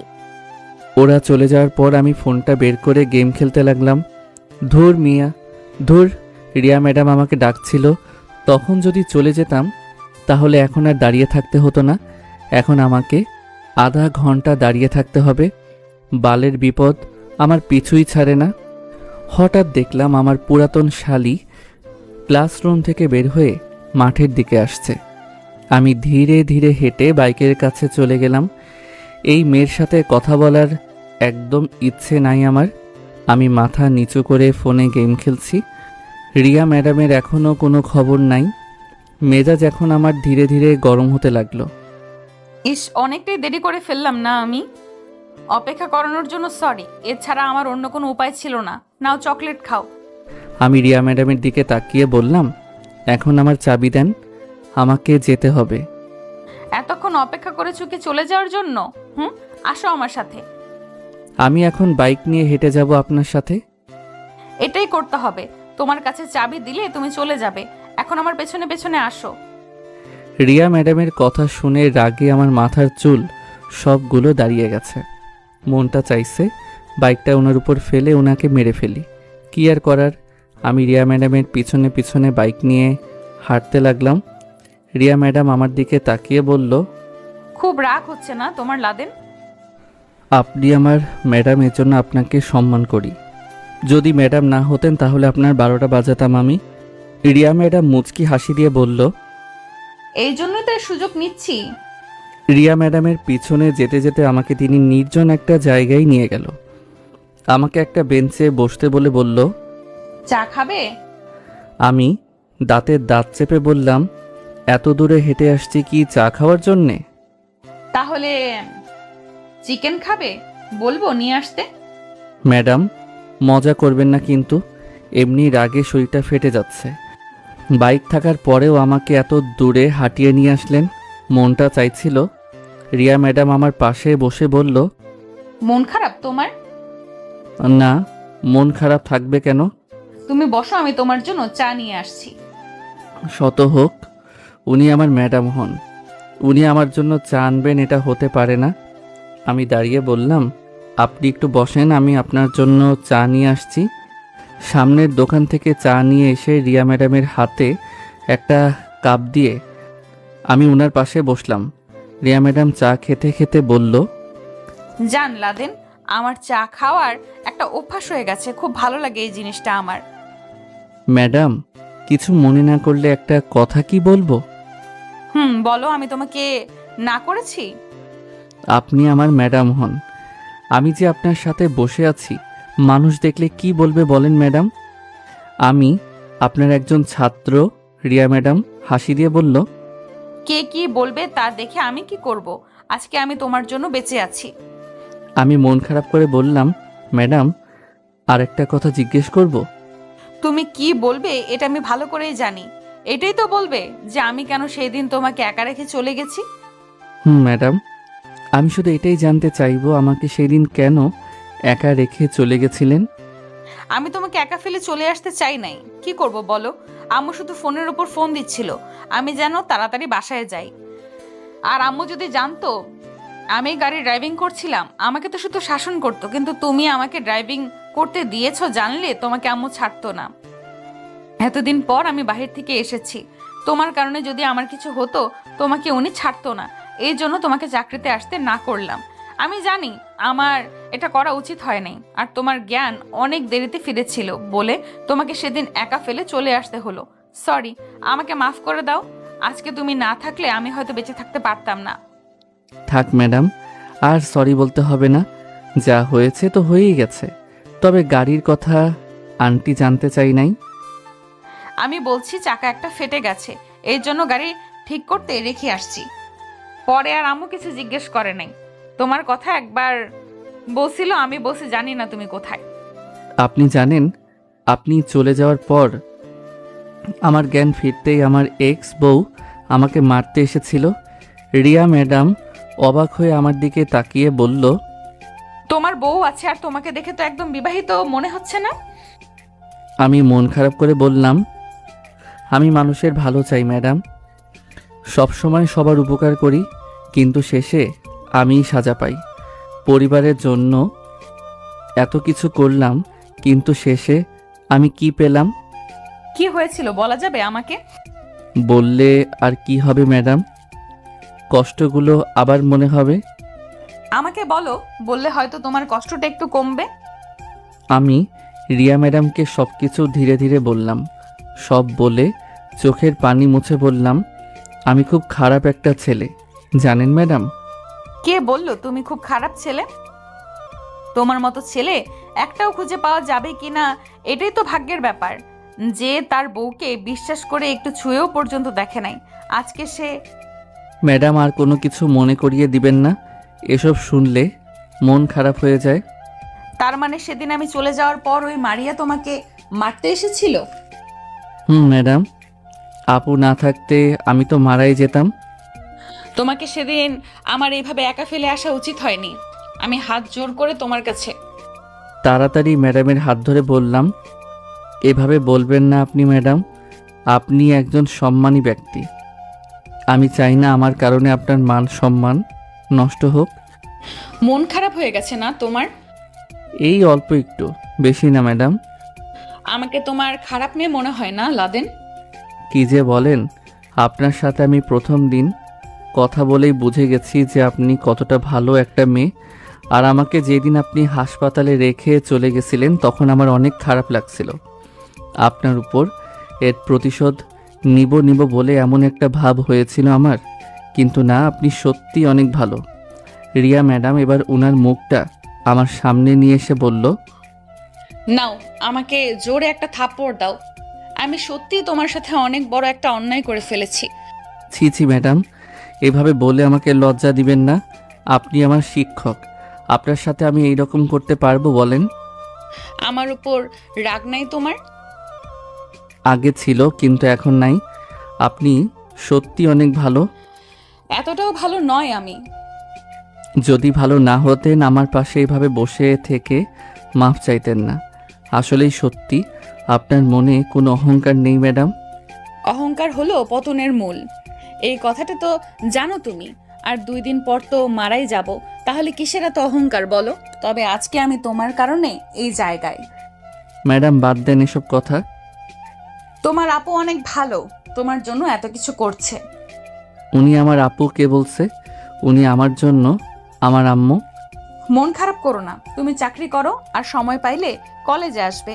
আমার যতটুকু সম্ভব তোমাকে আমি সাহায্য করব। ম্যাডাম চলেন, এখন তো যেতে হবে, অনেক সময় চলে গেল। বস, বিলটা আমি দিয়ে আসি। আমি থাকতে আপনি বিল দিবেন, এটা তো হতে পারে না। আরে বস তো, এত কথা বলো কেন? রিয়া ম্যাডাম বিল দিয়ে এসে বলল, এখন চলো। চাবিটা দেন তাহলে। আমি আমার গাড়ির ড্রাইভারকে দিয়ে বাসায় পাঠিয়ে দিলাম। আর তুমি? আমি রিয়া ম্যাডামের কাছ থেকে চাবিটা নিয়ে পকেটে ঢুকিয়ে বললাম, চলেন তাহলে হেঁটেই যাই। রিয়া ম্যাডাম এবার হাসি মুখে বলল, অনেকদিন পর হাঁটতেছি, খুব ভালো লাগছে। ম্যাডাম জুতাগুলো খুলে আমার হাতে দেন, খালি পায়ে হাঁটলে অনেক ভালো লাগবে। রিয়া ম্যাডাম জুতা খুলে ওনার হাতে দিয়ে বলল, তাই তো, খালি পায়ে হাঁটতে ভালোই লাগছে। রিয়া ম্যাডাম জুতা খুলে ওনার হাতে নিয়ে বলল, আমার জুতা তুমি হাতে নেবে কেন? এমনি তুমি বাইক নিয়ে হাঁটছো। আমি এক হাত দিয়ে রিয়া ম্যাডামের হাত থেকে জুতাগুলো নিয়ে বললাম, এত কথা বলেন কেন আপনি ম্যাডাম? রিয়া ম্যাডাম আমার দিকে একবার তাকিয়ে সামনে হাঁটতে লাগলো। হঠাৎ করে দাঁড়িয়ে বলল, লাদেন, চকলেট খাবে? না ম্যাডাম, এখন আর কিছু খাবো না, আগে বাসায় চলেন, আরও অনেকটাই পথ হাঁটতে হবে। আজকে আমার এতটা ভালো লাগছে বলার বাহিরে। বিশেষ করে তোমাকে অনেক ধন্যবাদ, তোমার জন্য আজকে আমি এতটা খুশি হয়েছি। লাদেন, একটা কথা বলি? জি ম্যাডাম বলেন। আমি জানি তুমি কতটা কষ্ট পেয়ে এখান পর্যন্ত এসেছো। আজকে থেকে যদি কোনো বিপদে পড়ো আমাকে বলবে, আমি তোমার পাশে আছি। এই কথাটা বলার জন্য অনেক ধন্যবাদ ম্যাডাম। আরে ধন্যবাদ দিতে হবে না, এখন বাইকের চাবি লাগাও আর হেঁটে যাব না। আমি পকেট থেকে চাবি বের করে বাইকে উঠলাম। রিয়া ম্যাডাম আমার পিছনে উঠে এই হাত দিয়ে আমাকে জড়িয়ে ধরল। রিয়া ম্যাডাম আমার গায়ে হাত দিয়ে ধরাতেই আমার শরীরে যেন কারেন্ট বয়ে যেতে লাগলো। মনে হচ্ছে যেন না চাইতেও আমি অনেক কিছু পেয়ে গেছি। আজকে যেন মনের ভিতরে আলাদা একটা ভালো লাগা কাজ করতে লাগলো। মনটা আজকে অনেক ভালো হয়ে গেল। খুব ভদ্রভাবে বাইক চালাতে লাগলাম, কোনো জায়গায় ব্রেক করলাম না। যাতে রিয়া ম্যাডাম আমাকে খারাপ না বলতে পারে। রিয়া ম্যাডামের বাসার সামনে যেতেই রিয়া ম্যাডাম বাইক থেকে নেমে বলল, লাদেন চলে যাবে নাকি? এখন আমাকে যেতে হবে, এমনি অনেকটা দেরি হয়ে গেছে। এতক্ষণ যেহেতু আমার সাথে ছিলে, আর একটু আসো, আজকে তুমি আমাদের বাসা থেকে খেয়ে যাও। ম্যাডাম, এই অনুরোধ রাখতে পারবো না, আমাকে এখন যেতে হবে। তোমার কাছে কি আমাকে আবার হাত জোর করে অনুরোধ করতে হবে? সেদিন তো তোমাকে একা ফেলে চলে আসছিলাম, তোমার জন্য কিছু করি, এটা আমার মন চাইছে। আমি বাইক থেকে নেমে বললাম, চলেন ম্যাডাম, আপনি মাঝে মধ্যে এমন কিছু বলেন আপনার কথা ফেলতেও পারি না। রিয়া ম্যাডাম বাসার ভিতরে ঢুকতে ঢুকতে বলল, মন খারাপ করো না তুমি, তোমার জন্য আজও আমি বেঁচে আছি। ম্যাডাম এক কথা বারবার বলবেন না, ভালো লাগে না। বাঁচা মরা উপরওয়ালার হাতে, আমি আপনাকে বাঁচানোর কে? রিয়া ম্যাডাম আর কিছু না বলে বাসার ভিতরে চলে গেল। আমিও উনার পিছনে পিছনে যেতে লাগলাম। মনে মনে বললাম, না জানি আজকে আন্টি আমাকে কি জিজ্ঞেস করে বসে থাকে। তবে আমার এইটুকু বিশ্বাস আছে, রিয়া ম্যাডাম থাকতে আমার কিছু হবে না। তিনি সত্যি অনেক ভালো মানুষ। তবে বাসার ভিতরে গিয়ে কাউকে দেখতে পেলাম না। এজন্য রিয়া ম্যাডামকে বললাম, ম্যাডাম বাসায় তো কাউকে দেখতে পারছি না, আন্টি আর আপনি ছোট বোন কোথায়? রিয়া ম্যাডাম আমার দিকে ফিরে বলল, আম্মু আর আমার ছোট বোন বাজারে গেছে, সন্ধ্যায় এসে যাবে। আমি রিয়া ম্যাডামের কথা শুনে জায়গায় দাঁড়িয়ে বললাম, ম্যাডাম তাহলে আমি চলে যাই, আজকে কেউ বাসায় নেই, অন্য একদিন আসবো, আন্টি যেদিন বাসায় থাকে। এমনটা বললে কেন লাদেন?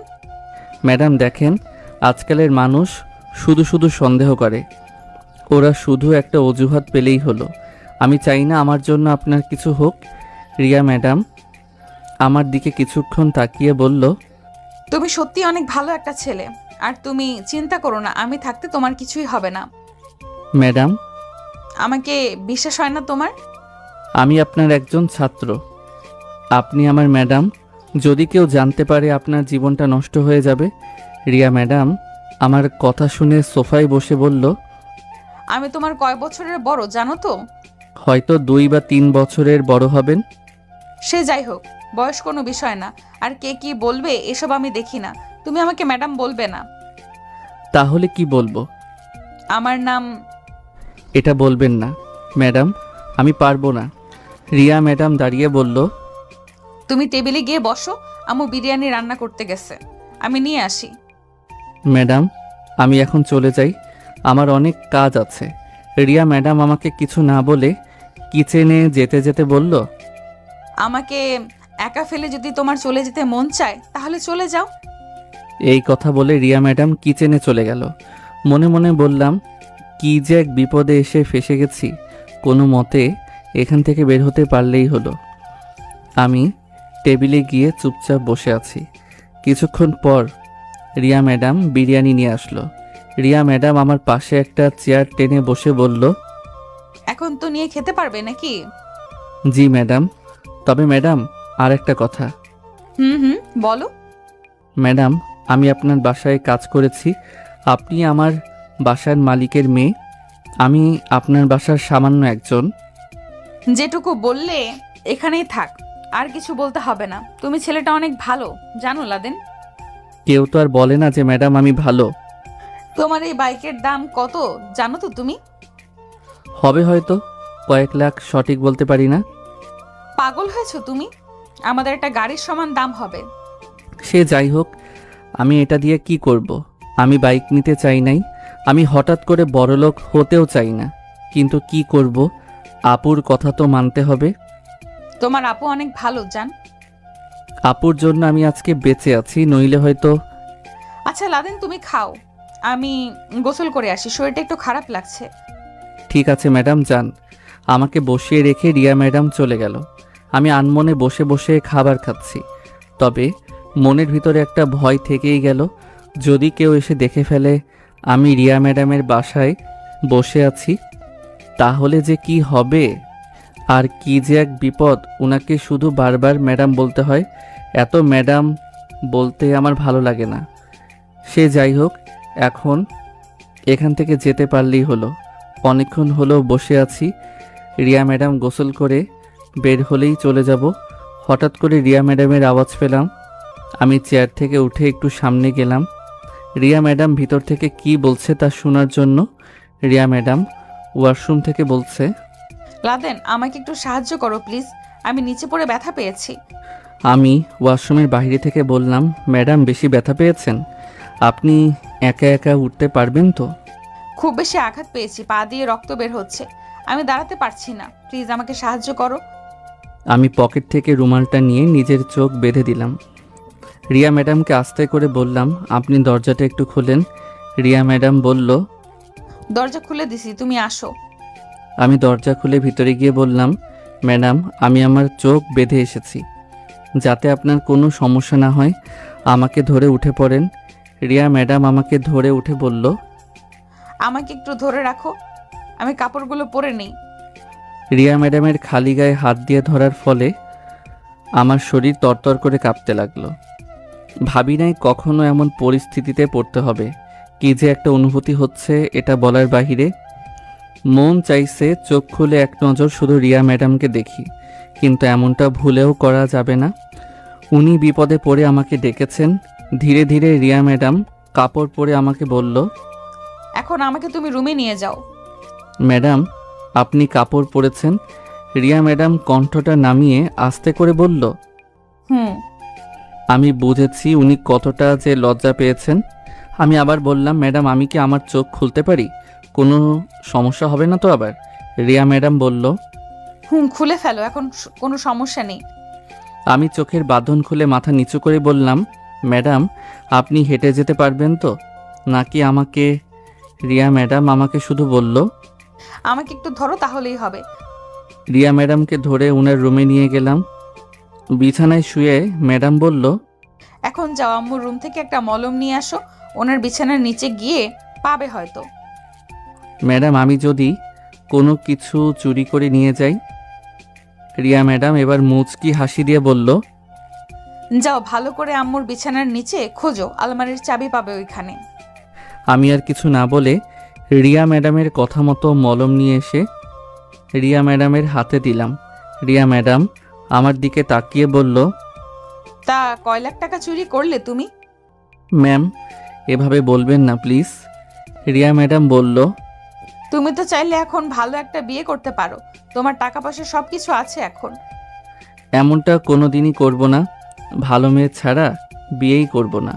তাছাড়া আমার আপু এখন যেই মেয়ে পছন্দ করবে আমি তাকেই বরং বিয়ে করব। দেন ম্যাডাম আমি আপনাকে মলম লাগিয়ে দেই। রিয়া ম্যাডাম একটু লজ্জা পেয়ে বলল, না মানে। বুঝতে পারছি ম্যাডাম, সরি। আচ্ছা আমি কি চলে যাব ম্যাডাম? এখন কি যাওয়ার তোমার খুব জরুরি? কালকে মাত্র চাকরি নিয়েছি, এখনো কোনো কাজ করি নাই, যেতে তো হবেই। আচ্ছা ঠিক আছে, দরজা লাগিয়ে চলে যাও, আর তোমার আপুর ফোন নাম্বারটা একটু দিয়ে যাও তো। কি করবেন ম্যাডাম? এত কথা বলো কেন? তোমাকে আমি দিতে বলেছি, দাও তো। আমি আপুর নম্বর নিয়ে বললাম, ম্যাডাম আপনি একা থাকতে পারবেন তো নাকি কোনো সমস্যা হবে?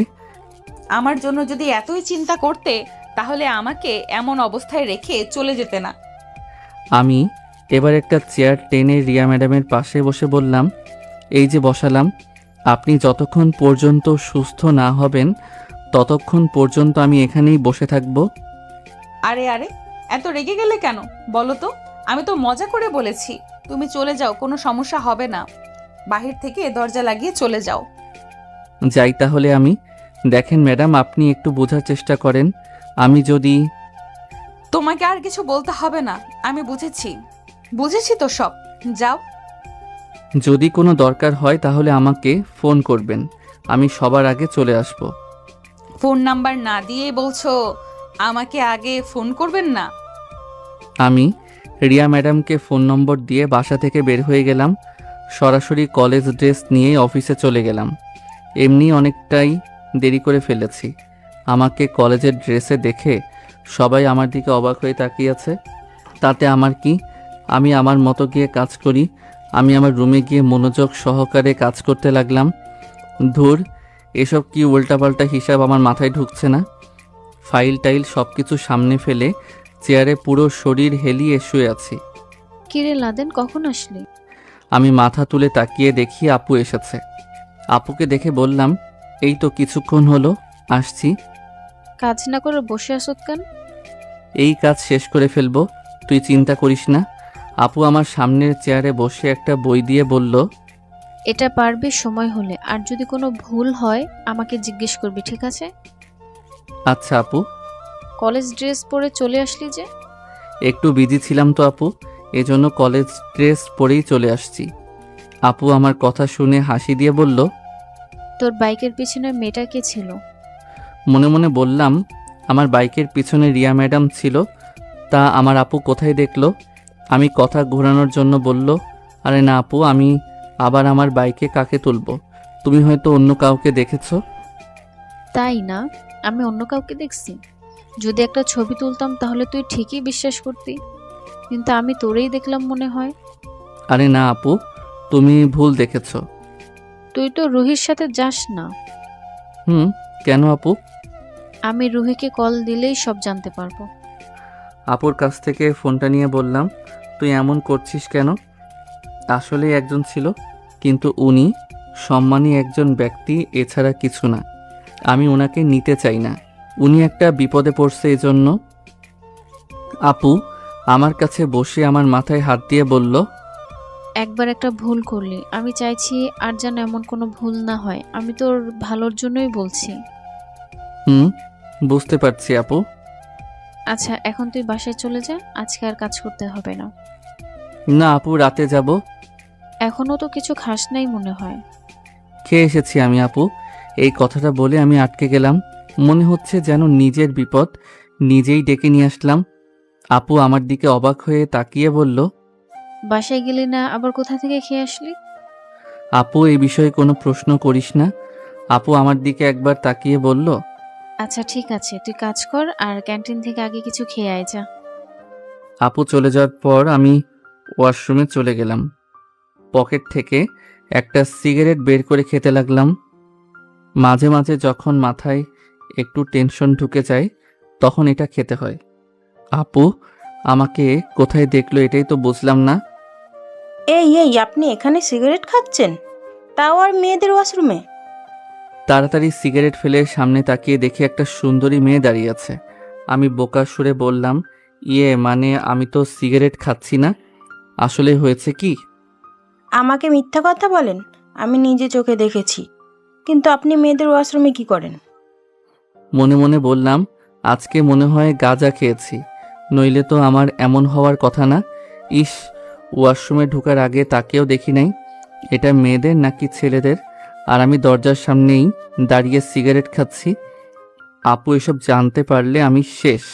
এবার কাঁদো কাঁদো সুরে বললাম, আসলেই আমার ভুল হয়ে গেছে, আজকে মাফ করে দেন আপনি প্লিজ। আপুকে কিছু বলবেন না। এখানকার বসকে আপনি আপু বললেন কেন? আরে এই মেয়ে তো এখানে নতুন মনে হচ্ছে। আমি এবার মেয়েটাকে ভয় দেখানোর জন্য বললাম, আমি কে জানো তো? আমার একটা কথার কারণে তোমার চাকরি চলে যেতে পারে, সো বুঝে শুনে কাজ করবে।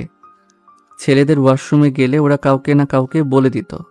আমি জানি মেয়েরা খুব ভালো হয়, আপনি কাউকে বলবেন না, আমি এটা জানি। আপনার মনটা খুব ভালো, আপনি সাবধান, কাউকে কিছু বলবেন না। সামনের মাসে আমার প্রমোশন পাক্কা। ঠিক আছে আমি গেলাম। মেয়েটাকে সাইড কাটিয়ে বের হয়ে গেলাম। আমি আমার চেয়ারে বসে দম ছেড়ে বললাম, যাক বাবা, বাঁচা গেলাম, নইলে মেয়েটা আমার 12টা বাজিয়ে দিত। ইস, কি এক বিপদে পড়েছিলাম। মেয়েদের ওয়াশরুমে ঢুকে গেলাম। আপু এই কথাটা জানতে পারলে আমার অবস্থা শেষ। আমি সব চিন্তা ভাবনা বাদ দিয়ে মাথা নিচু করে কাজ করছি। কিছুক্ষণ পর আপু এসে বলল, কিরে লাদেন, কাজ শেষ হয়েছে? আমি মাথা তুলে আপুর দিকে তাকিয়ে বললাম, এই তো আপু, প্রায় শেষ। তবে আপুর পিছনে ওয়াশরুমের সেই মেয়েটাকে দেখে চমকে গেলাম। মনে মনে বললাম, তাহলে আজকে আমি শেষ। ও মনে হয় আপুকে সব বলে দিয়েছে। আপু ধীরে ধীরে হেঁটে আমার কাছে এসে বলল, তুই একটু দাঁড়াতো। আমি আপুর কথা শুনে দাঁড়িয়ে গেলাম। আপু আমার পকেটে হাত দিয়ে সিগারেটের প্যাকেট বের করে নিল। ভয়ে আমার কলিজার পানি শুকিয়ে গেল। সিগারেটের প্যাকেট নিয়েই আপু চোখ বড় করে আমার গালে ঠাস ঠাস করে 2টা চড় দিয়ে বলল, এসব কবে থেকে খাস? আমি মাথা নিচু করে বললাম, না মানে আপু। আপু এবার আমাকে জোরে ধমক দিয়ে বলল, আমি তোরে বলছি এসব কবে থেকে খাস? এত কথা বলছিস কেন লা? আমি আপুর কথার জবাব না দিয়ে চুপচাপ দাঁড়িয়ে আছি। আপু আমাকে আবার বলল, তোর সাহস দিন দিন বাড়ছে না? আজকাল মেয়েদের ওয়াশরুমে গিয়ে সিগারেট খাস, আর তুই এই মেয়েকে কি বলছিস? তুই চিনিস ওকে? ও হলো আমার নতুন পিএস, আর তুই কিনা তাকে বলছিস প্রমোশন দেবে? মনে মনে বললাম, মেয়েটা দেখতে শুনতে কত সুন্দর, অথচ তার ব্যবহার কুত্তার মতো। ভাবছিলাম আপুকে কিছু বলবে না, কিন্তু শেষ পর্যন্ত বলেই দিল। মনটাই যেন খারাপ হয়ে গেল। এবার আপু আমাকে জিজ্ঞেস করলো, কাজ কতটুকু হলো? আমি ভয়ে ভয়ে উত্তর দিলাম, এই তো কিছুটা হয়েছে। এবার আপু সুন্দর করে বলল, আমি তোরে কতদিন বাঁচাবো? তোর চাকরি তোর নিজের ধরে রাখতে হবে। তোর কাজ তুই কিভাবে শেষ করবি আমি এটা জানি না। যদি আমাকে না বলে তুই সিগারেট খেতে পারিস, তাহলে আমাকে না বলে তুই তোর কাজও শেষ করতে পারবি। আমি কোনো কথা শুনতে চাই না। আজকে তোর কাজ তোর শেষ করে বের হতে হবে। তুই সারা রাত কাজ করবি কিনা এটা তুই ভালো জানিস। তবে আমি চাই কোনো হিসাব যেন বাকি না থাকে। আমাকে দিনের কাজ দিনেই বুঝিয়ে দিতে হবে। আর একদিন যদি আমি তোর পকেট থেকে সিগারেট দেখি না, তাহলে তোর খবর আছে। আপু আর কিছু না বলে চুপচাপ চলে গেল। আমি মেয়েটার দিকে একবার তাকিয়ে দেখলাম, মেয়েটার আইডি কার্ডে সুন্দর করে লেখা আছে তামান্না আক্তার। তামান্না মেয়েটা চুপচাপ আপুর পিছনে মাথা নিচু করে চলে গেল। আমি দম ছেড়ে চেয়ারে বসে মনে মনে বললাম, সবকিছু আমার পিছু ছাড়লেও এই বিপদ আমার পিছু ছাড়ে না। সন্ধ্যা প্রায় হয়ে গেছে। ভাবছিলাম চলে যাব, কিন্তু আপু যেই কথা বলল, চলে গেলে আপু ক্ষেপে যাবে। ধীরে ধীরে অফিসের সবাই চলে গেল। আমি একটু উঠে ওয়াশরুমে চলে গেলাম। ওয়াশরুম থেকে ফিরে এলে দেখি আপু আমার কেবিনের দিকে তাকিয়ে দেখছে আমি আছি কিনা। চলে গেছি। আপু আমাকে কেবিনে না পেয়ে চুপচাপ ধীরে ধীরে হেঁটে বাহিরে চলে গেল। আমি গিয়ে চেয়ারে বসে মাথা নিচু করে কাজ করতে লাগলাম। আজকে যদি সারা রাত লাগে তাহলেও আমি আমার কাজ শেষ করেই যাব। কোনো দিকে না তাকিয়ে এক নাগাড়ে কাজ করতে লাগলাম। হঠাৎ ফোনের শব্দে কাজ ছেড়ে ফোনটা রিসিভ করলাম। ওপাশ থেকে সুমন বলল, কিরে, বলছিলি তো আজ রাতে আসার জন্য, আসবো না? আর বলিস না, আজকে কাজ শেষ করতে পারি নাই বলে আপু বকা দিয়েছে, এজন্য এখনো অফিসে আছি। কি করছ তুই এখনো অফিসে? বাসায় আসবি কখন? না রে, আজকে আর বাসায় যাব না, এখানেই শুয়ে ঘুমিয়ে পড়ব। এত কাজ করতে হবে না, চলে আয়। আরে না, যেটা আমি একবার বলছি সেটাই করব। আর আপু এভাবে রাখতো না। আজকে মেয়েদের ওয়াশরুমে গিয়ে সিগারেট খাচ্ছিলাম, এই জন্য এমন হয়েছে। ওরে শালা, তুই তাহলে শেষ। আমি তোরে কতবার বলছি এসব তোর খেতে হবে না। কি আর করবো, ভাবছিলাম তোর বাসায় এসে একটু আড্ডা দিব, কিন্তু তুই তো এখনো অফিসে, কাজ শেষ হবে কখন? জানি না, কাজ করতে থাকি, দেখি কখন শেষ হয়। হঠাৎ ফোনের স্ক্রিনে তাকিয়ে দেখি অচেনা একটা নম্বর থেকে ফোন আসছে। এজন্য আমি সুমনকে বললাম, তুই একটু কলটা কেটে দে, আমি তোরে পরে কল দিচ্ছি। দেখি কে কল করেছে। সুমন আচ্ছা বলে ফোন কেটে দিল। সুমন ফোন কেটে দেওয়ার পর আমি ফোনটা রিসিভ করে বললাম, কে বলছেন? ওপাশ থেকে মেয়েলি একটা কণ্ঠে বলল, আপনি বলেন তো আমি কে? আজব তো, আমি আপনাকে চিনি না জানি না, আর বলছেন বলতো আমি কে? আপনি কি মজা করেন আমার সাথে নাকি? তোমার কি মনে হয় আমি তোমার সাথে মজা করছি? দেখেন, আপনি যেই হন না কেন, আমি অচেনা কারোর সাথে কথা বলি না। ফোন রাখেন, আমার অনেক কাজ আছে। আরে শোনো শোনো, আমি তোমার রিয়া ম্যাডাম। ও ম্যাডাম, আপনি আমাকে আগে বলবেন না? সরি। থাক, সরি বলতে হবে না। তা আজকে মাথা গরম কেন, কি হয়েছে? কি আর হবে, দেরি করে অফিসে আসছি, কাজ শেষ করতে পারি নাই বলে আপু বকা দিয়েছে, এজন্য এখনো অফিসে কাজ করছি। কি বলো, তুমি এখনো অফিসে? কি আর করব, নিজের কাজ নিজেকেই শেষ করতে হবে, এজন্য বসে বসে কাজ করছি। সরি সরি, আমার কারণে তোমার আজকে। আরে না ম্যাডাম, সরি বলতে হবে না আপনাকে। আর আজকে আপুর একটু রাগ ছিল, এজন্য বকা দিয়েছে, এই আর কি, কিছু না। ও আচ্ছা। হঠাৎ আমাকে ফোন দিলেন যে ম্যাডাম? আর আপনি এখন ঠিক আছেন তো? এখন একটু মোটামুটি ভালো লাগছে। হাঁটতে পারেন এখন?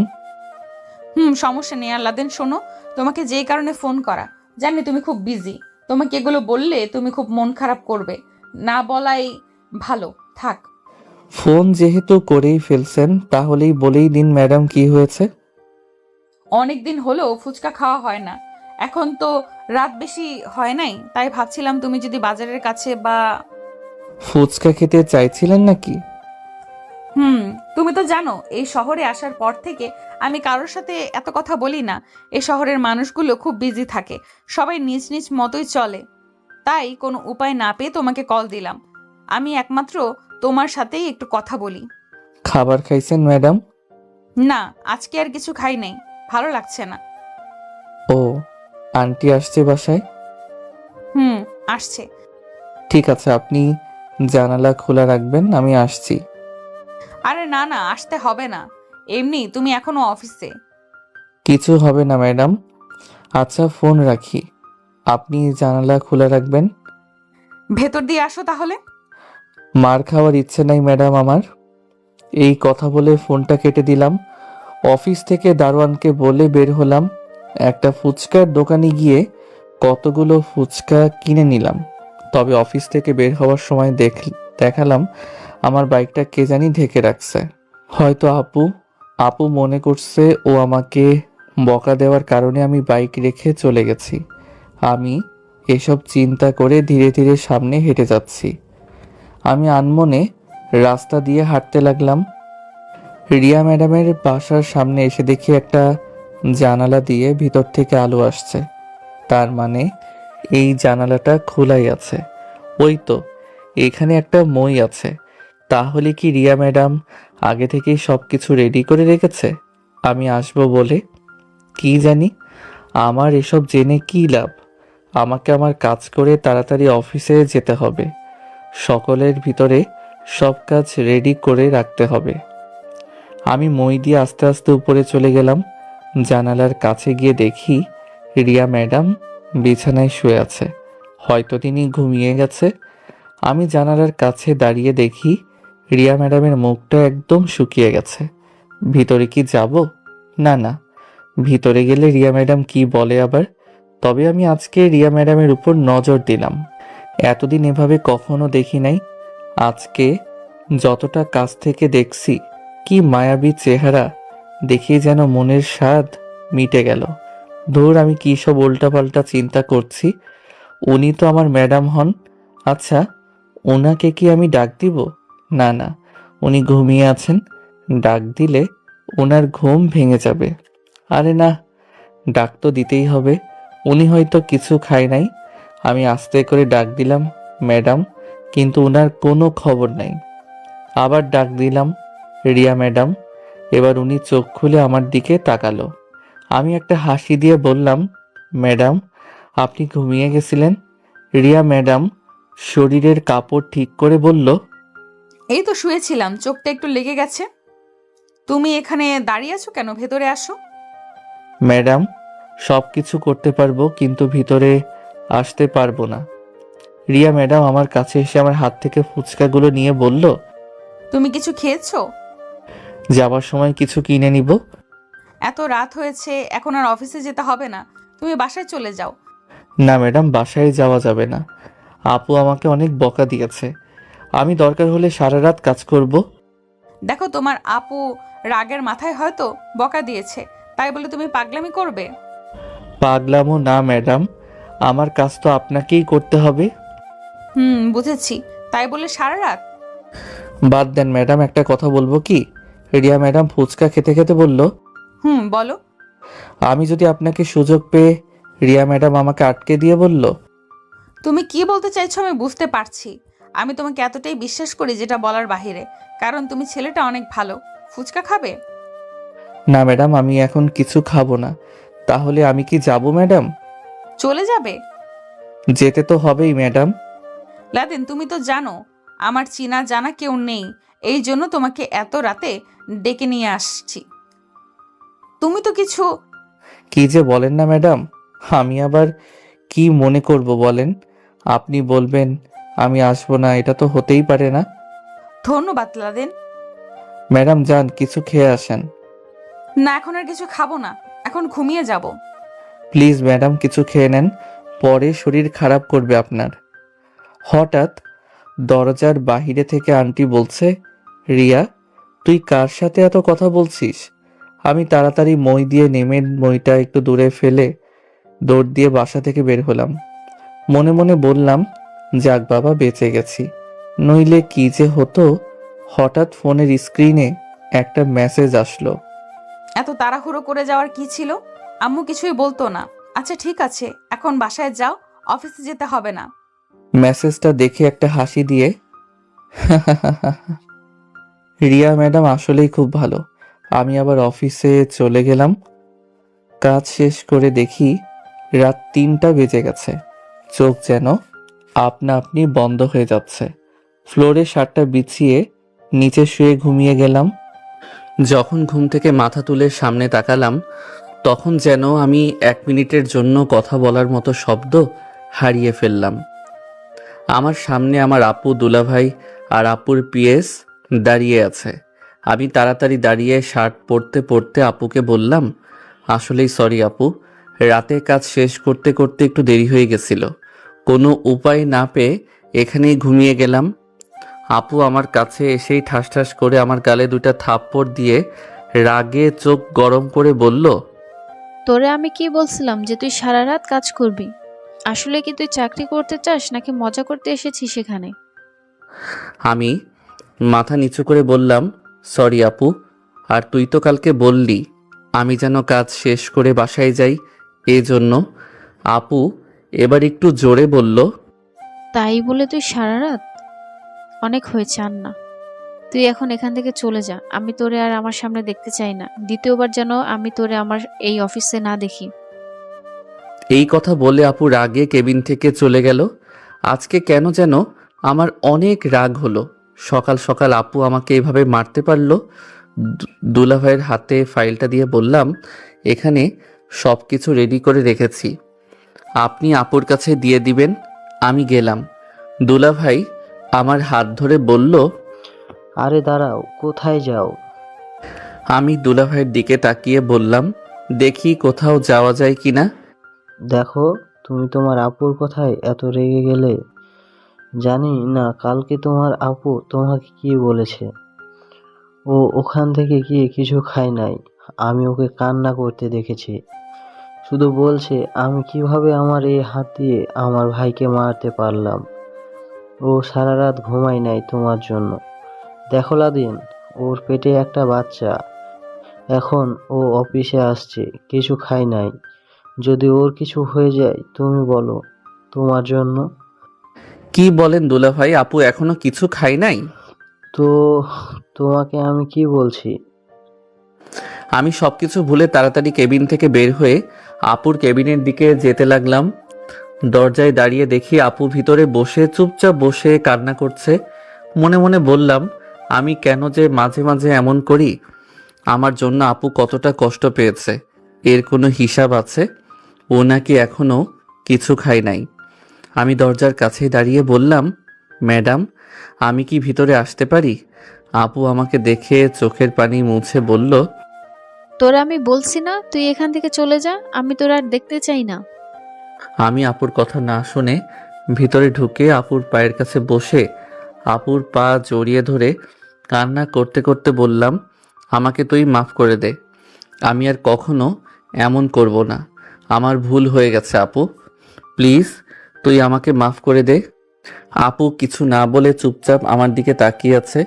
কিছুক্ষণ পর আমাকে জড়িয়ে ধরে আপুও কান্না করে দিয়ে বলল, কেন তুই মাঝে মাঝে এমন পাগলামো করিস বলতো? আমি তোরে কালকের আগের মাথায় কত কিছু বলছি। তোরে বকা দিয়ে কি আমি শান্তিতে থাকতে পারছি বল? তুই অবুঝের মতো কেন এমন করিস বল? আমাকে মাফ করে দে। আপু আমার চোখের পানি মুছে দিয়ে বলল, থাক থাক, আর কান্না করতে হবে না। কিছু খেয়েছিস কি? আমি বললাম, তুই খাস নাই তো আমি কি খাবো বল। আপু ওর পিএস তামান্নাকে ডেকে বলল, যা বাইরে থেকে বিরিয়ানি নিয়ে আস। তামান্না ঠিক আছে বলে চলে গেল। আপু আমার দিকে তাকিয়ে বলল, মাঝে মাঝে যে এমন পাগলামো করিস, এর কোনো মানে হয় বল? কি করব বল? যখন আমার রাগ হয় তখন আমি নিজেকে কন্ট্রোল করতে পারি না। আচ্ছা ঠিক আছে, তোরা আর কিছু বলবো না। চোখগুলো তো একদম লাল হয়ে আছে। আমি একটু ওয়াশরুম থেকে আসি আপু, হাত মুখে একটু পানি দিয়ে আসি। আচ্ছা যা, তাড়াতাড়ি আসবি। আমি আপুর কথা শুনে ওয়াশরুমে চলে গেলাম। ওয়াশরুম থেকে ফিরে এসে দেখি তামান্না খাবার নিয়ে এসেছে। তামান্না একবার চোখ ঘুরিয়ে আমার দিকে তাকিয়ে আবার বাহিরে চলে গেল। আপু আমাকে ওর চেয়ারে বসিয়ে আমাকে খাইয়ে দিতে লাগলো, আর ও মাঝে মাঝে খাচ্ছে। খেতে খেতে আপুকে বললাম, আপু আজকে বাসায় চলে যাব কি? আপু বলল, তোর মন যাচাই তাই কর, আমি আর ভুলেও তোরে কিছু বলবো না। এভাবে বলিস না আপু, আমি বলছি তো আমার আর কখনো ভুল হবে না। আচ্ছা বাবা ঠিক আছে। আচ্ছা লাদেন, তোর একটা কথা বলার ছিল। আপু বল, এর জন্য কি অনুমতি নিতে হবে? আমি বলতে চাইছি, তুই বিয়ে করবি না? এত আগে বিয়ে করব? তাছাড়া আপু ভালো মেয়ে ছাড়া বিয়ে করা যাবে না। তোর পছন্দের কোনো মেয়ে আছে লাদেন? আরে না আপু, আমি আবার কাকে পছন্দ করব? তুই যেই মেয়েকে পছন্দ করবি আমি তাকেই বিয়ে করব। আপু খেতে খেতে একটা হাসি দিয়ে বলল, আচ্ছা ঠিক আছে, তবে তোর জন্য একটা সারপ্রাইজ আছে। এখন আমি এমন একটা মেয়ে খুঁজেছি যার কোনো পরিবার নেই, আর মেয়েটাও অনেক ভালো, তোর অনেক ভালোবাসবে। মেয়েটা থাকে কোথায় আপু? আপু আমার মাথায় হাত দিয়ে বলল, এখন বাসায় যা, বাসায় গিয়ে একটা ঘুম দে। বিকেলে আমি তোর বাসায় যাব তোর দুলোভাইকে নিয়ে, তখন বলবো নি, ঠিক আছে? আচ্ছা আপু। তাহলে এখন তুই যা কেমন? আজকে আর তোর অফিসে আসার দরকার নেই। আমিও আপুর কথা মতো অফিস থেকে বের হয়ে গেলাম। বাইক নিয়ে বাসার দিকে যেতে যেতেই চিন্তা করতে লাগলাম, বাসায় থেকে আর কি করব। এর থেকে বরং কলেজে চলে যাই, একটা ক্লাস করেই চলে আসবো। এটাই করতে হবে। পরে ঘুমাবো নে। বাসায় যাওয়ার পর দাদি যে কি বকা শুরু করলো আমাকে। আমি রাতে কোথায় ছিলাম, বাসায় কেন আসি নাই, এখন নাকি আমি বড় বেডা হয়ে যাচ্ছি। বুড়ো মানুষ আরো কত কি যে বলছে হিসাবের বাহিরে। আমি শুধু চুপচাপ কান বন্ধ করে শুনছি। গোসল করে রেডি হয়ে সুমনের নম্বরে কল দিলাম। সুমন ফোন রিসিভ করে বলল, কিরে, তুই কি মাঝে মাঝে হারিয়ে যাস? তোর কোনো খোঁজ খবর নাই। রাতে বলছিলি কল দিবি, কিন্তু পরে তোরে কোনো খোঁজই নেই।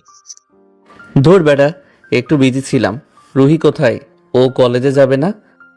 না রে লাদেন, আজ আরও কলেজে যাব না। ওর মাথাটা একটু ব্যথা করছে। আচ্ছা তাহলে ঠিক আছে, তোর সাথে আমি পরে কথা বলছি। এখন আমাকে কলেজে যেতে হবে। দিন দিন তুই দেখি অনেক বিজি হয়ে যাচ্ছিস। ভালো ভালো, খুব ভালো। ধুর, তোর উল্টাপাল্টা কথা আর গেল না। আমি ফোন কেটে কলেজের উদ্দেশ্যে বের হলাম। মনে মনে বললাম, আজকে তাহলে কি আমাকে একাই যেতে হবে? হয়তো।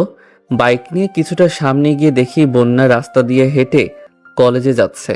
আমি বন্যার সামনে বাইক থামিয়ে বললাম, কি ম্যাডাম, আজকে একা একা কলেজে যাওয়া হচ্ছে যে? আপনার বান্ধবী কোথায়? বন্যা মুখ বাঁকিয়ে বলল, আসছে বান্ধবীর খবর নিতে। আপনার বোন, আপনি ভালো জানেন না ও কোথায়? আচ্ছা বন্যা, তুমি কথায় কথায় এভাবে মুখ বাঁকাও কেন, আমাকে এটা বলো। আমার মুখ আমি বাঁকাবো? আপনার কোনো সমস্যা? না, আমার আবার কিসের সমস্যা হবে? এখন এত কথা না বলে উঠে পড়ো। না না বাবা, আজকে আর আপনার পিছনে উঠবো না। আজকে আবার রুহি আসে নাই, একা একাই যাব। কেন যাবে না? আমি কি তোমার... এই মিয়া, এত উল্টাপাল্টা চিন্তা করেন কেন? ধুর, তাহলে বরং থাকো তুমি, আমি গেলাম। আরে আরে দাঁড়ান, যাবো তো আমি। না না, তোমার যাওয়ার আর কোনো দরকার নেই। তোমার তো স্বামী আছে, ওকে বলো এখানে আসবে নে।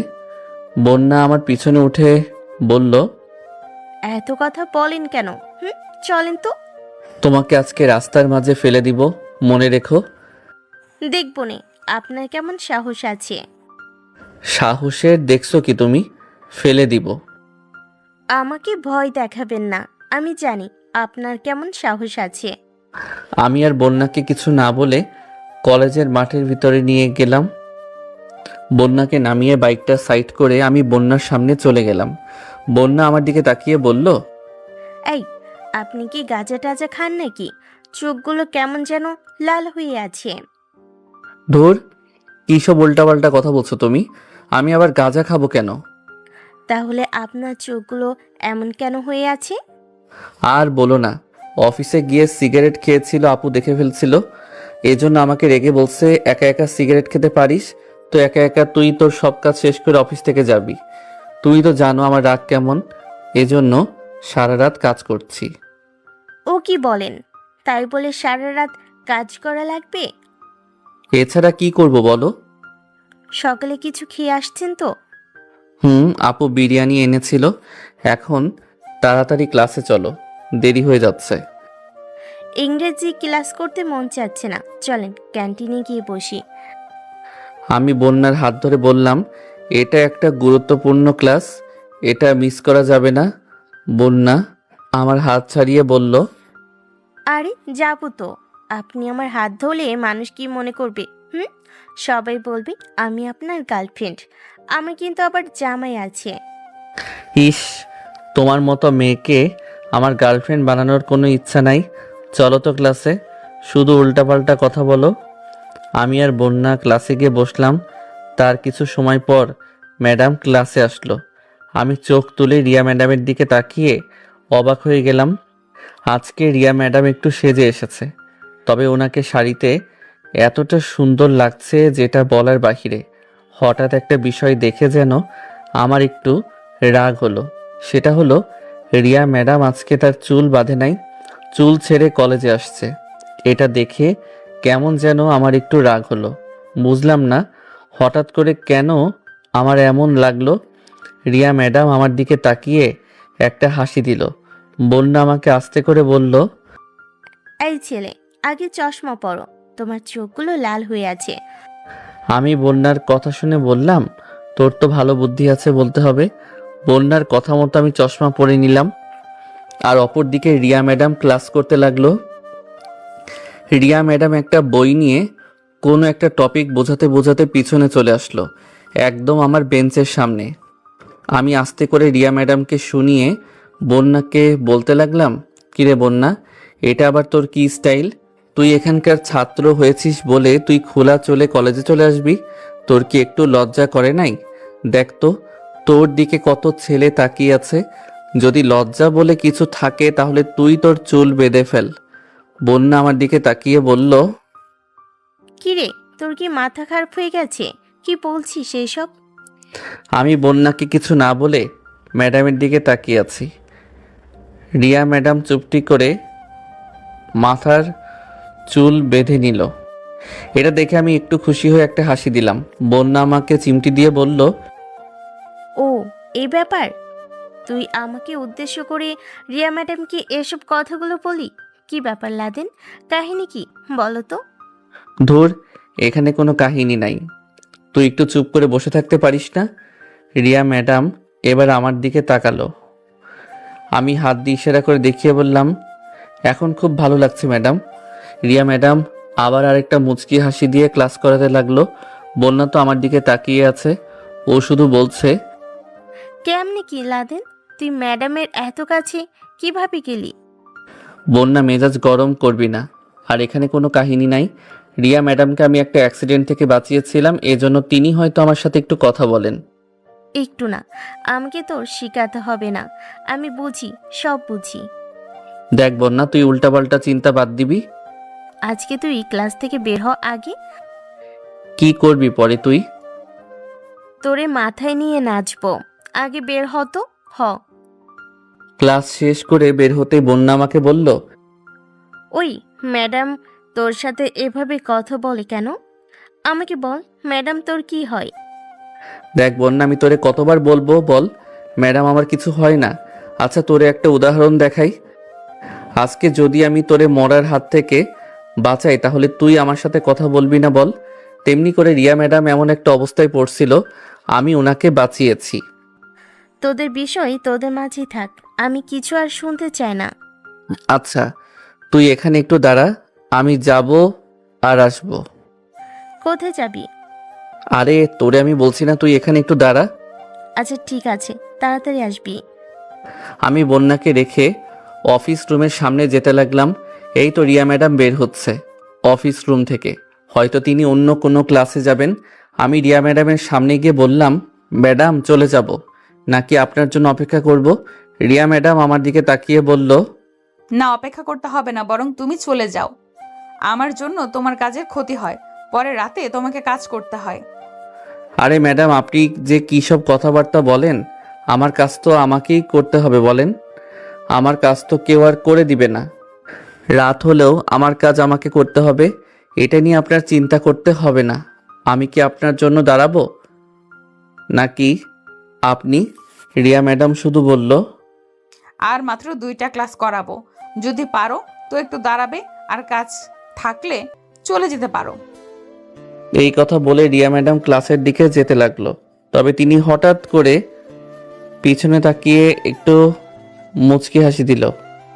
আমি রিয়া ম্যাডামের হাসি দেখে মনে মনে বললাম, তার মানে রিয়া ম্যাডাম চায় আমি যেন তার জন্যে অপেক্ষা করি। আমি বুঝলাম না আমার কি হয়েছে। রিয়া ম্যাডামের সামনে গেলে আমি কেমন যেন একটু দুর্বল হয়ে যাই, এটাই তো বুঝি না। সে যাই হোক, এখন একটু অপেক্ষা করতে হবে। আমি বন্যার সামনে হেঁটে চলে গেলাম। বন্যার কাছে যেতেই বন্যা বলল, একটা বিষয় মাথায় রাখ, ম্যাডাম কিন্তু তোর থেকে 2-3 বছরে বড়। বন্যা, আর একবার যদি তুই উল্টাপাল্টা চিন্তা করিস বা উল্টাপাল্টা কথা বলিস, তোর মাথা কিন্তু আমি ফাটিয়ে দিব। সত্যি কথা বলে আমার দোষ হয়ে গেল না? আচ্ছা এখন চল আর একটা ক্লাস করে আসি। হঠাৎ করে তোর পড়াশোনায় এত মন বসলো কিভাবে রে? আমাকে এটা বল তুই। দেখ এই বয়সে আবার পড়তে এসেছি, এখন যদি ভালো একটা রেজাল্ট করতে না পারি তাহলে সব শেষ। তুই এই বছর ফেল করবি, পরে হিসাব মিলিয়ে নিস। আমি ফেল করলে করব, যেটা কপালে আছে সেটাই হবে। এখন ক্লাসে চল। আবার একটা ক্লাস শেষ করে বের হলাম। ক্লাস শেষ করে বের হতেই বন্যা বলল, এখন আর ক্লাস করব না, বাসায় চলে যাব। তুই চলে যাবি বাসায়? কেন, তুই যাবি না? না, আমি আরো কিছুক্ষণ পর বাসায় যাব। কাহিনী কি বলতো? কোনো কাহিনী নাই, তুই বাসায় যা। তোর হঠাৎ করে কি হয়েছে বল? তুই একা একা এখানে কি করবি? আমি কি করব এটা জেনে তো লাভ আছে বল? আচ্ছা ঠিক আছে, তাহলে থাক তুই, তবে সাবধানে, কারোর সাথে কোনো ঝামেলা করবি না। এই কথা বলে বন্যা চলে গেল। বন্যা চলে যাওয়ার পর আমি একা একা দাঁড়িয়ে আছি। এখন শুধু রিয়া ম্যাডাম আসলেই হলো, আর কিছুক্ষণ হয়তো এখানে দাঁড়িয়ে থাকতে হবে। আমি ফোনটা নিয়ে আবার গেম খেলতে লাগলাম। কিছুক্ষণ পর দেখি আমার পুরাতন শালি কিছু ছেলে পেলে নিয়ে আমার কাছে আসছে। মনে মনে বললাম, এই মেয়ে এখন আবার আমার কাছে আসছে। আমি তো কোনো ধরনের ঝামেলা করতে চাই না, কিন্তু ওরা তো এসেই আমাকে বিপদে ফেলে দিবে। যেই আমার পুরাতন শালি আমার কাছে এসে দাঁড়ালো, তখন পিছন থেকে রিয়া ম্যাডাম এসে আমার শালিকে উদ্দেশ্য করে বলল, এই মেয়ে, তোমার লজ্জা করে না? যে ছেলে তোমাকে পছন্দ করে না, তুমি বারবার তার পেছনে কেন ঘুরোস? দেশে কি ছেলের অভাব আছে? আর তুমি কি এই ছেলেগুলোকে নিয়ে এসেছো ওকে মেরে জোর করে ওর মুখ থেকে ভালোবাসি শব্দটা শুনবে, নাকি ওকে ধরে নিয়ে গিয়ে বিয়ে করবে? রিয়া ম্যাডামকে দেখে আমার শালি কোনো কথা বলে নাই, চুপচাপ মাথা নিচু করে সামনে থেকে কেটে পড়ল। আমি হাসি দিয়ে রিয়া ম্যাডামকে বললাম, হুম হুম। ম্যাডাম, আপনাকে অনেক অনেক ধন্যবাদ। আপনি আমাকে আজকে একটা বিপদ থেকে বাঁচিয়েছেন। আরে ছাড়ো তো এইসব, আমি কলেজের বাইরে গেলাম, তুমি বাইক নিয়ে এসো। এই কথা বলে রিয়া ম্যাডাম সামনের দিকে হাঁটতে লাগলো। আমি বাইক নিয়ে কলেজের মাঠ থেকে বের হয়ে রিয়া ম্যাডামের কাছে গেলাম। রিয়া ম্যাডাম আমার পিছনে উঠে বলল, আজকে তোমার অফিস আছে? না ম্যাডাম, সারা রাত কাজ করেছি দেখে আজকে আর যেতে হবে না, একেবারে কালকে সকালে। আচ্ছা ঠিক আছে, তাহলে একটা নিরিবিলি পরিবেশে নিয়ে চলো। এখানে আসার পর কোথাও যাওয়া হয় নাই। ঠিক আছে ম্যাডাম, আপনি শুধু বসে থাকেন, আমি আপনাকে নিয়ে যাচ্ছি। রিয়া ম্যাডামকে নিয়ে একটা নদীর কাছে চলে গেলাম। এখানে আশেপাশে তেমন কেউ নেই। রিয়া ম্যাডাম বাইক থেকে নেমে নদীর সামনে গিয়ে ঘাসের উপর বসলো। আমি বাইক রেখে রিয়া ম্যাডামের কাছে গিয়ে তার থেকে কিছুটা দূরে বসলাম। রিয়া ম্যাডাম এক দৃষ্টিতে নদীর পানির দিকে তাকিয়ে আছে। হঠাৎ রিয়া ম্যাডামের দিকে তাকিয়ে দেখি তিনি চোখের পানি মুছছেন। আমি রিয়া ম্যাডামকে কান্না করতে দেখে বোকা হয়ে গেলাম। শুধু বললাম, ম্যাডাম আপনি কান্না করছেন, আপনাকে কি কেউ কিছু বলছে? রিয়া ম্যাডাম মন খারাপ করে বলল, আমার জীবনটাই এমন লাদেন, তুমি বুঝবে না। নদীর পানিতে একদিন গোসল করার খুব ইচ্ছা আছে। আমার যদি সেই সুযোগ থাকতো তাহলে আমি আপনাকে নিয়ে আসতাম। থাক, বাদ দাও। তারপর বলো, তোমার কি খবর? আমার আবার কিসের খবর ম্যাডাম, তবে আপনাকে একটা কথা বলার ছিল। বলো। না মানে আজকাল দেশের অবস্থা বেশি একটা ভালো না। কেউ যদি আমাকে আপনার সাথে দেখে ফেলে তাহলে বলবে একজন শিক্ষক আর একজন ছাত্র। আরে তোমার সমাজের কথা বাদ দাও তো, কে কি বলবে এটা দেখে লাভ আছে? বড় কথা হলো আমরা ঠিক থাকলেই হবে। জি ম্যাডাম। ম্যাডাম কিছু মনে না করলে একটা কথা জিজ্ঞেস করব? বলো। আপনার বয়ফ্রেন্ড বা হাজবেন্ড আছে নাকি আন্টি আপনার বিয়ের বিষয়ে? এসব জেনে তোমার লাভ আছে? ম্যাডাম আমি আপনার ছাত্র, আমি জানি এসব আমার বলা উচিত হয় নাই, কিন্তু আপনার বয়স ম্যাম দিন দিন বেড়ে চলছে, এই জন্য বললাম আর কি। রিয়া ম্যাডাম এবার একটা মুচকি হাসি দিয়ে বলল, কেন, আমি বুঝি বুড়ি হয়ে যাচ্ছি? আরে কি যে বলেন না আপনি ম্যাডাম, আপনি এতটা সুন্দর যে আপনার পাশে 2-3 জন মেয়ে দাঁড়ালে ওরা কিছুই না আপনার কাছে। থাক, আর মিথ্যা কথা বলতে হবে না, বাদ দাও। তবে একটা কথা জেনে রাখো, আমি আমার সাথে কাউকে জড়িয়ে ওর জীবন নষ্ট করতে পারি না, এর জন্য হয়তো আজও আমি একা। মনে মনে বললাম, তার মানে রিয়া ম্যাডাম একটু কষ্টের ভিতরে আছে। কেন যেন আমার এসব জানতে খুব ইচ্ছে করছে। আমি জানি রিয়া ম্যাডাম আমাকে কিছু বলবে না, আমাকে আন্টির কাছে থেকে সব কিছু জানতে হবে। রিয়া ম্যাডাম আমাকে বলল, তা তোমার জন্য কি বউ দেখতে হবে? আরে না ম্যাডাম, কি যে বলেন, এত আগে বিয়ে করব না, দেরি আছে। আচ্ছা এখন চলো, দেরি করা যাবে না, এমনিই অনেকটাই সময় চলে গেছে। চলেন ম্যাডাম। রিয়া ম্যাডাম আমার পিছনে উঠে বলল, একটা ফুচকার দোকানের সামনে গিয়ে দাঁড়াবে। আমি আচ্ছা বলে বাইক চালাতে লাগলাম।